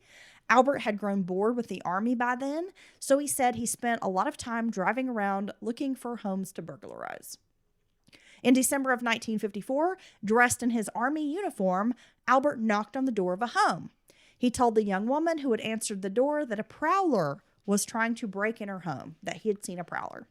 Scared, the young woman allowed him to enter the house to check things out. He asked when the woman's husband was returning home. He said a few things that made her feel very uncomfortable, so the woman locked herself into a bathroom. She was able to write down his tag number and alerted the police, who contacted him a few days later.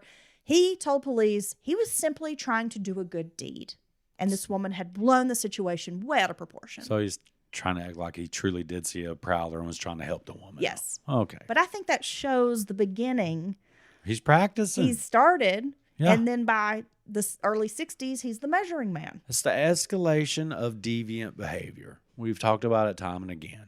It almost always escalates in some form or So another. that's why when people are like, I just don't think DeSalvo did the murders, what is preventing him from taking a step further after he's entering into these women's homes and raping them that he wouldn't kill next. I mean, it's a progression. We see it. I've got to assume So I'm very confused about like why people would say, well, we don't think he did this. I've got to assume they know some of his backstory, the abusive, very monstrous father, and all these things he's been exposed to at a very, very early age. I mean, how in the deviant behavior, escalating. I mean, I just don't get it. I understand nowadays we know a lot more about these types of things when they're coupled together with the various other things. But I mean, damn, dude, read the writing on the wall. On January 3rd of 1955, a young mother was running errands. She left her 9-year-old daughter at home to care for her 2 younger sons. When the woman returned, the little girl told her mother that a man in an army uniform, I'll get that out, had come to the house and molested her. Oh my God. He had fondled her. The woman called the New Jersey police. So this is, I told you earlier about a 9-year-old girl. This is the story. So the woman calls the state police. They remembered Albert DeSalvo and brought him in for questioning. The little girl and her brothers were quickly able to identify him. He was charged with molestation, but the woman didn't want her daughter to testify, so the case ended up going nowhere and the charges were dropped against him. Well, let's be honest. I'm sure she was only looking out for her children. Yes. And their best Well, interest. nobody wants to have to put their kid on a stand to re-traumatize them No. with something fucking horrible that happened to them. No, so I don't blame her a bit for that. But and on the other hand, they've never had a great track record of catching and keeping and putting away molesters anyway. So I think she made the right call with her children there. The same year, Albert and his wife had their first child, a daughter named Judy. Judy was born with physical disabilities. She had some sort of congenital pelvic condition. So she had a lot of issues stemming from that. Irmgard was, I think I'm saying her name, Irmgard. I'm not German. I don't know. God. Irmgard was terrified of having more children, believing that they might also be afflicted with a handicap. So Irmgard did everything she could to avoid having sex with her husband for fear of becoming pregnant again. Albert, who had demanded sex up to 6 times a day, became upset that his wife was rejecting his requests. Yeah, I would say he's not real good at considering other people's feelings. And controlling himself. In 1956, Albert left the army and moved his family to Malden, Massachusetts. Between 1956 and 1960, Albert was arrested several times for breaking and entering, burglarizing homes. Each time he received light sentences and was never sent to jail. In 1960, the couple had a second child, Michael. He was born without any physical disabilities. Albert worked in a shipyard and at a rubber factory during this time. He tried to live a, quote, normal life, but his impulses were very hard to control.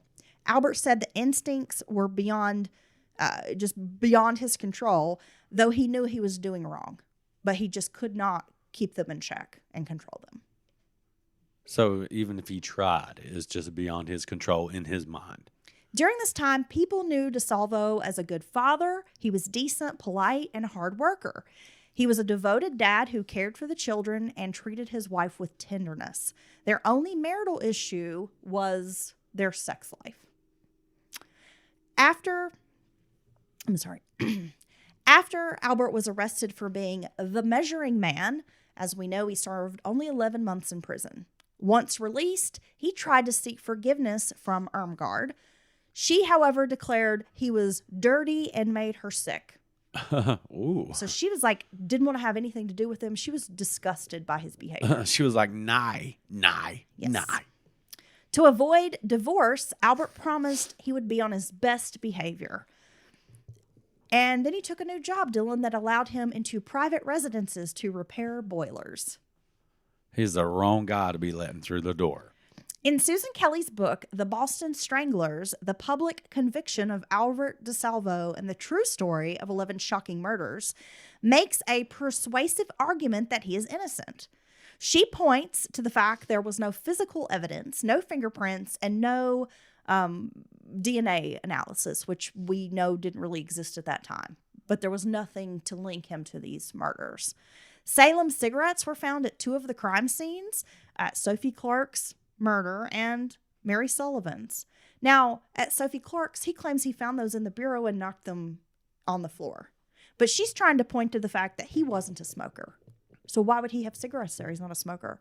And I'm thinking, well, did it ever occur to you that maybe they had guests who were smokers, or they themselves were smokers? Or Yeah. I mean, I'm like, okay, that's... Everybody was either a smoker or knew a smoker. Look, people praise this book, and then I just kind of am like, okay.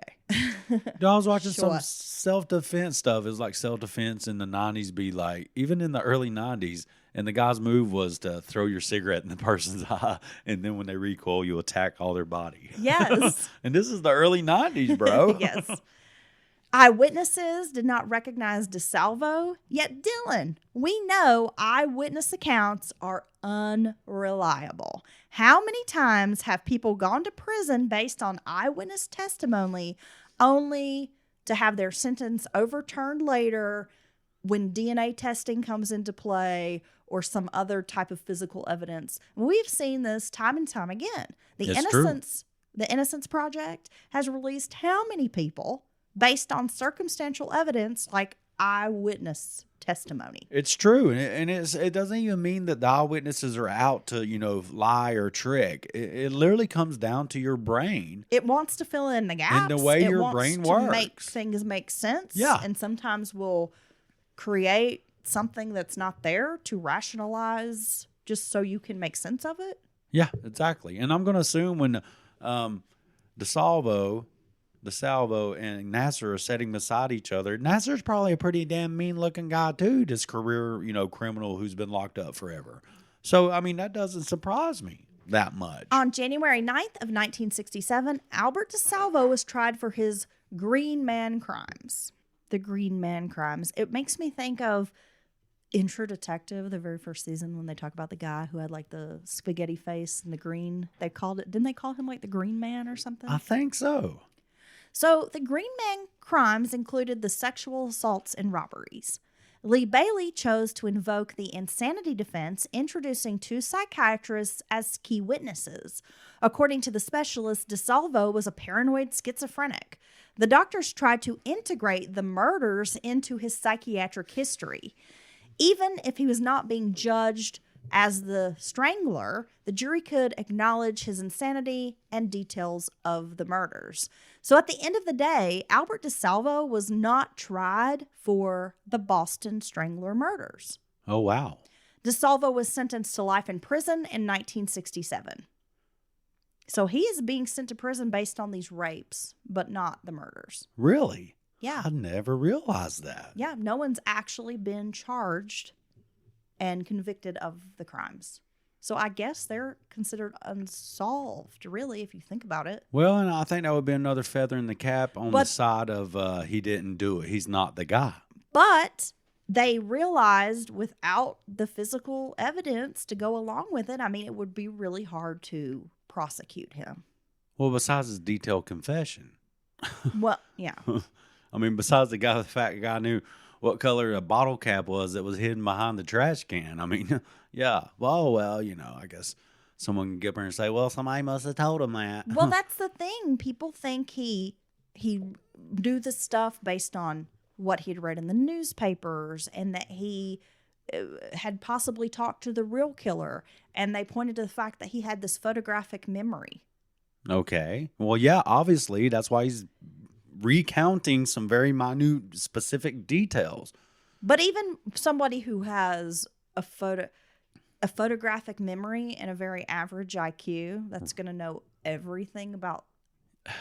Yeah. Well, look, I've got to say, I'm glad he went to jail for life. Well, for the rapes. they knew that they could punish him even if they didn't try him for the Strangler murders. Well, and I'm going to assume the strangling murders stopped when he was caught and put in jail. Bingo. Wow. Well, he was sent to the state hospital to Bridgewater again to wait for transfer to prison. And in February of that year, he escaped with 2 fellow inmates from Bridgewater State Hospital, triggering a full-scale manhunt. A note was found on his bunk addressing the superintendent. In it, DeSalvo stated he had escaped to focus attention on the conditions in the hospital and his own situation. So now he's an activist. 3 days after the escape, he called his lawyer and turned himself in. His lawyer then sent police to rearrest him in Lynn, Massachusetts. Following the escape, Albert was transferred to the maximum security prison known at the time as Walpole. Okay. Never heard of Walpole. Well, I don't know if I'm even saying that right. Walpole? Wapple? Walpole. W-O-L-P-O? W-A-L-P-O-L-E. Oh, Walpole. Wapple. Wapple. And it was there at the prison that he would later recant his Strangler confessions. Oh. On November 25th of 1973, Albert DeSalvo was found dead in his cell. Good for him. He had been stabbed multiple times in the heart. Robert Wilson, who was associated with the Winter Hill Gang, was tried for DeSalvo's murder, but the trial ended in a hung jury. Bailey later told that he had actually killed DeSalvo for selling amphetamines in prison for less than the going inmate enforced syndicate price. Yeah, well, it was free market capitalism at work, son. Well, they were not having that in the prison. So he was undervaluing the methamphetamines or the amphetamines. He was underselling everybody. He's cutting everybody's throat, Yes. so they done stabbed him in the heart. Yep. Okay, well, either way, it's a good thing that he's dead. So in October of 2000, families of Mary Sullivan and Albert DeSalvo decided to join forces to prove that he was innocent. They wanted to find the real Boston Strangler. So in October of 2001, Mary Sullivan's body was exhumed to collect samples of hair, semen, and tissue for DNA testing. Albert DeSalvo's body was also exhumed. Now, initially, the testing disproved DeSalvo was guilty. Yet, later testing in 2013, when DNA was, better understood, and they were able to really separate and do all the shit that they can do now. There's advancements like yearly. Yeah, I'm not a fucking expert. I don't know shit about it. It was but more you know what I'm saying. DNA at that point. All the sciencey stuff that they do.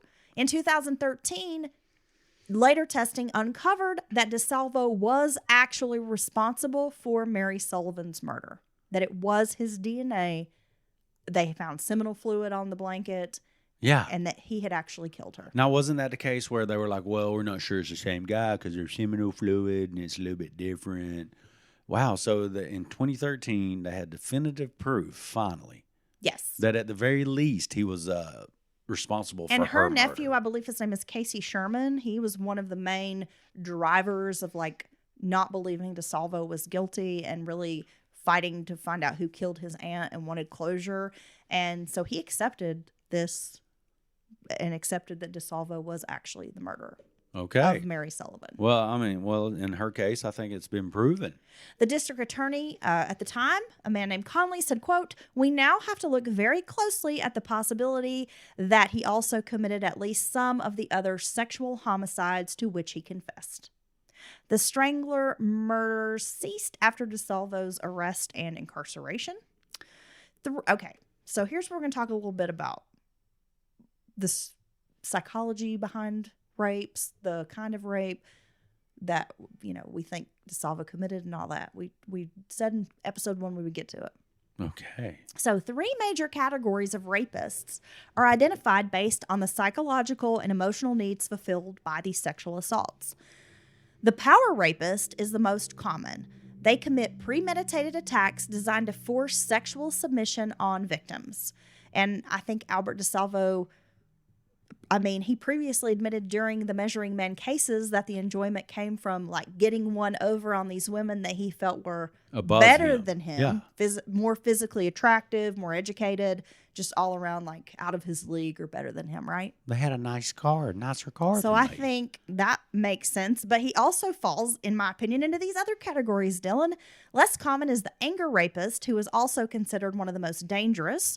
The attacks are violent, savage, and excessively brutal. And DeSalvo also hits that mark. So these would be accompanied, not that any rape's okay, obviously, but these would be accompanied with a lot of physical beating and such during the rape. Is that right?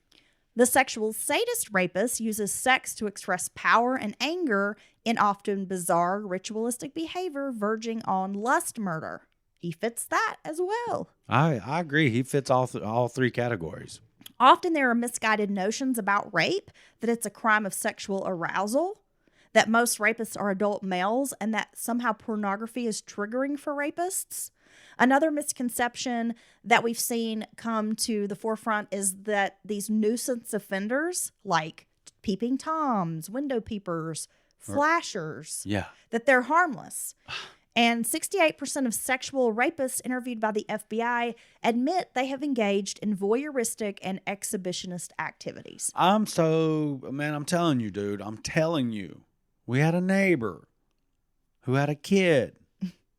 Yeah, we've talked about that little kid before. Hey, Heather. Hi, Heather. When you do that, it honestly gives me like a flashback. Because this little kid, he was a weirdo, bro. I know one day we are going to see his name in the news. And I'm telling you. This was the most abnormal. The child exhibited some incredibly abnormal and frightening behavior for like a 9-year-old, a 10-year-old, an 11-year-old. Peeping, to me, is a very big deal. Okay? If someone caught any of my children, anybody in my family doing this behavior, and I don't care what age they are, dude, I would be highly disturbed, because I truly believe peeping, flashing, these types of things are the beginnings of a deviance ladder that never, ever stops with just those things. So to downplay it, or act like it's boys being boys or any of that dumb shit is dangerous. No. Never do it. The number of times we caught this boy spying in your daughter's window. Yep. He would climb on top of kayaks that we had stacked up outside. Climb on top of those kayaks to peep in the window at your daughter. Yeah. There was a bank like directly across from her bedroom window. He would climb up on that bank and like army crawl and be laying on his belly. So thinking nobody could see him, like trying to watch her in the window. Yeah. There were numerous times I would be outside doing something, some activity, and would find the kid like hiding, watching me. I've literally, because you could circle around this entire property, the drive. It was like a circular driveway. Yeah, I've literally approached from the other way and caught him. One eye around the corner, down low, where nobody would ever look or notice, peeping, watching you do stuff right in front of where our door was. He had told a girl at his elementary school that he would rape her and got kicked out of school for it. He should have been kicked out of school. And you know what? His mama made excuses for all this behavior. Oh, yeah, it's because she made excuses for her own fucked up behavior. Well, yeah, she was crazy too, but boys will be boys. Oh, you know what? That fucking phrase. And I'm like, well, I hope you got some bail money because you're going to have to get him out of jail one of these days. That phrase makes my blood boil. Yeah, I know. So. DeSalvo admitted that being in a woman's bedroom was sexually exciting to him. So again, I think you have some of these voyeuristic behaviors. And this just all escalates. So some common characteristics of rapists include having low self-esteem and worthlessness. Right, and that's why they strike out. Being a loner, and having also been a young victim of abuse. I mean, he hits a lot of the marks here. He hits all the marks. Now let's talk about another suspect that people think could possibly, like let's say if DeSalvo committed some of the murders, this guy may have committed the other murders. And I think it makes sense, Dylan. Okay. Let's talk about it. Well, let's do it. Charles Terry. In 1963, Charles Terry was arrested and charged with the murder and rape of Zenobia Clegg in New York City. The 62-year-old woman wore scarves to cover surgical. She had scars on her neck, like from surgery, as she was dying of cancer. She had terminal cancer. And she had gone to New York City in 1963 to, quote, meet men and drink. She's just living out her last days. She is. The way she wants to. Yep. And that's it. Hey, live your life, sister. You know, do your thing. Yeah, I think if I remember correctly, she had been divorced, but she had been married to a very wealthy man. Had, kind of been like a lady of society. So she had the means to just ride it out. So she's like, you know what? I'm throwing caution to the wind. Like, I got, a little time left and I'm going to party. And I'm like, you go, girl. Good for her. Good for her. So she meets Charles Terry at a bar. And Zenobia Clegg took Terry back to her Times Square hotel where they planned to continue drinking and have sex. They stopped along the way, I think bought a bottle of whiskey. Going to go back, hook up, right? When Terry could not perform due to his drinking, Clegg laughed at him. Now, this is what he said. Now, this is a common occurrence. This can set these people off. Enraged, Terry began beating and strangling the woman on the bed. He used her scarf to strangle her, and afterwards, he tied it in a bow. Guess what kind of bow? That pretzel bow. That pretty pretzel-y bow. Yeah. He sexually assaulted her naked body with a liquor bottle. Oh, foreign object? And then posed the body. She was found by a maid several days later. Terry was tracked down 7 days later in a Greenwich Village bar. He confessed and described in detail the killing. Terry was sentenced to the electric chair, but was later changed to life in prison. Now, his connection to the Boston Strangler was due to the fact that a noted New York City detective, Detective Kavanaugh, supposedly Kojak, is based on Kavanaugh. Can I ask you a quick question? Sure. Now, this rape and murder of this poor woman happened after all the strangle murders? 63. 63, okay. So, around the time Okay. that they were starting. But he was caught, though. You know what I'm saying? How could he do it if he's been put in jail? Hold my horses.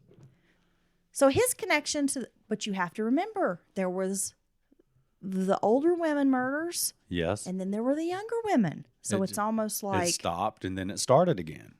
Dylan. Okay. I mean, you got to think about all these things. Hold right? on a damn minute. You've just gotten like a 4-hour episode on the Boston Strangler if you take the two. So yeah, I got to remember. So this Detective Kavanaugh, he's, like I said, he's kind of a famous New York detective.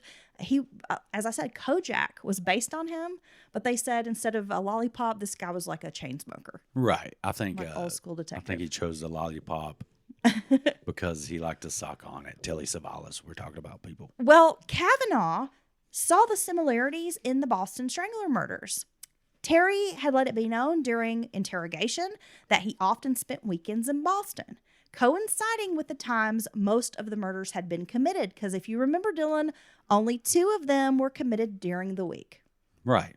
Yet Boston police were not interested in hearing Kavanaugh's theory and dismissed Charles Terry as a suspect. Finally, an investigator from Boston came to New York City to interview Terry, but he refused to cooperate. So it kind of went nowhere. Then Kavanaugh, along with several friends, mostly retired detectives, began investigating the Boston killings. They called themselves the Over the Hill Gang. It was learned that Charles Terry had stayed in 2 boarding houses in Boston, only blocks away from some of the murders, like Anna Slessler's and Nina Nichols. So we got MO and now we have proximity. However, Boston police did not want them inching in on their turf, essentially running them out of town. So they weren't having it. They would not consider it. They would not even think about it. And not only that, they wouldn't allow them to continue doing their investigation. A psychiatrist named Dr. John Spencer agreed with their theory. He believed Clegg was in no way Charles Terry's first murder. Terry was suspected in other murders, including the death of Shirley Coulin, who was found strangled with her own scarf in a flower garden in Terry's native Maine. He was a suspect but never charged in that murder. A 29-year-old woman named Patricia Wing was also murdered in 1959 in Fairfield, Maine. Terry was again suspected in her death, but never charged. In 1962, a flight attendant named Donna Kimmy was strangled in Kenner, Louisiana. Terry would later let investigators know he was in New Orleans around December of 1962, the same time in which she was murdered in a very similar fashion to these other women. Strangled, scarf, the whole 9 yards. Though never charged with the murders, Terry was convicted of several rapes and physical assaults in Maine. In one incident, he assaulted a Maine woman who was in her 50s. During the attack, he broke the woman's jaw and cut her scalp, like almost scalped her. Oh my It was a God. brutal crime. This guy's Terrible a attack. monster.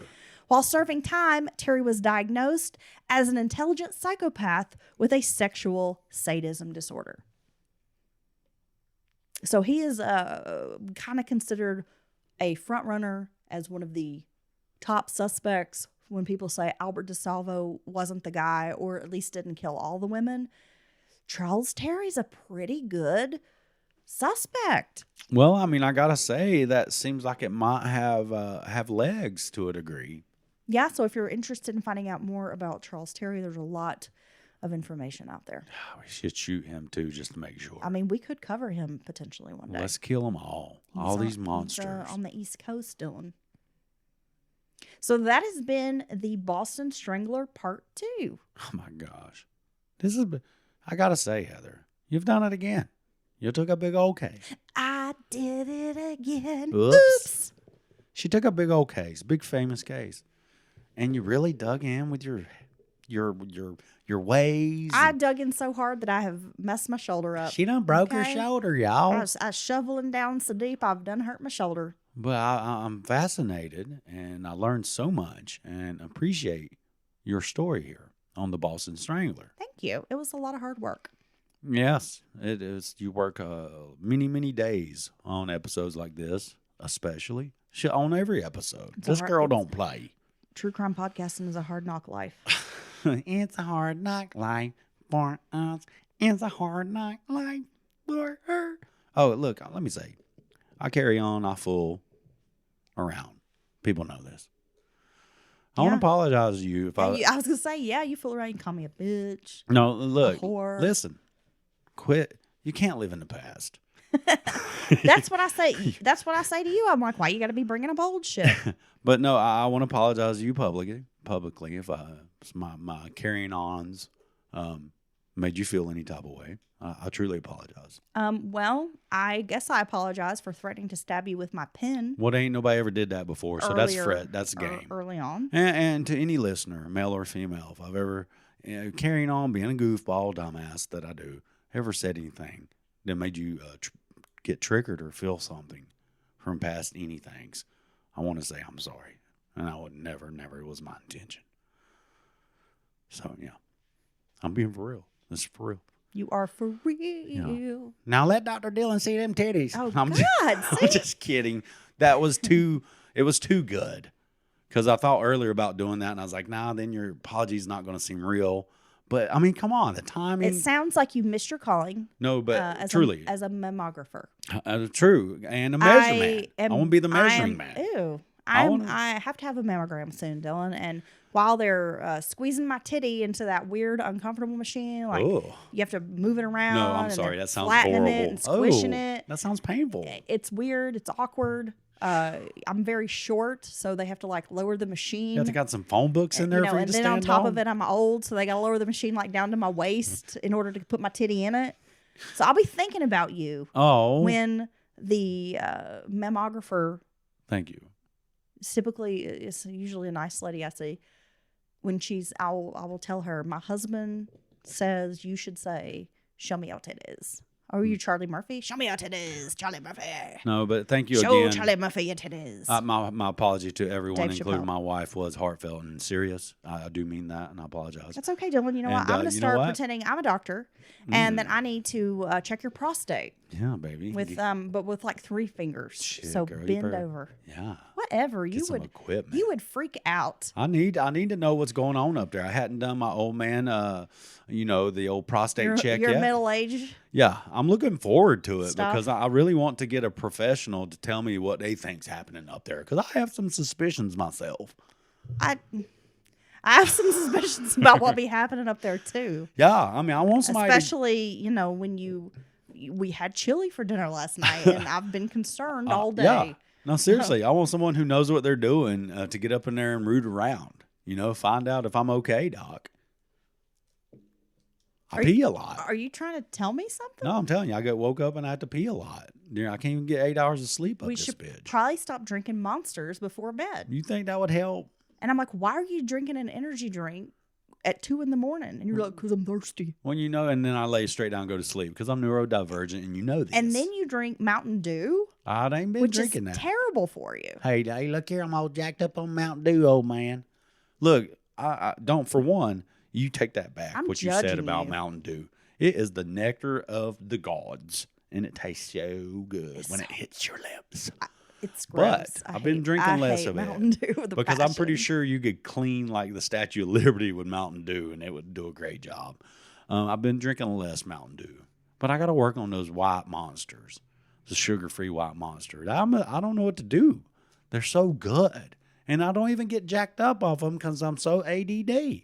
I have no idea why in the world I drink them. I'm sorry that the white monsters aren't jacking you off, but probably not paying it enough money. Yeah, you know what? I've decided I need it like 9 times a day now.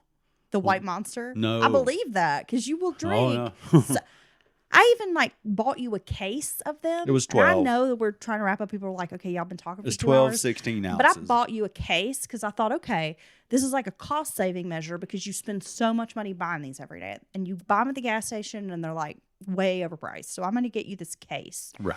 for you to ration for like the next week and a half, could. 2 weeks, whatever.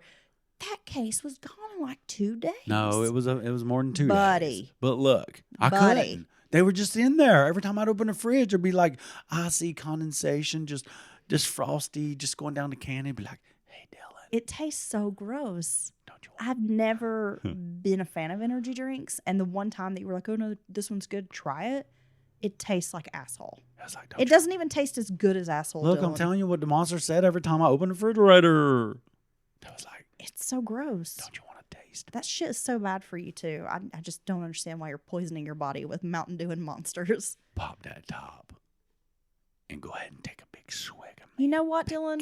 When people Yeah. stereotype us in Appalachia, us hillbillies, Oh, as being just a bunch of like Mountain Dew drinkers monster and shit drink with a monster tattoo, Yeah.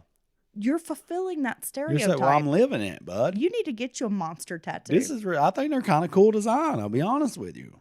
I've been You I've know, been reticent. I'm a big Hank the Third fan, and his third is like 3 nails. Yeah. And I've seen people with those nail tattoos, and I'm Okay. always like, okay, cool, but it looks like a monster Yeah. logo. So then I'm like, is that? I always have to do a second glance when I see somebody. Is it a monster tattoo or a Hank the Third logo? Okay. All right.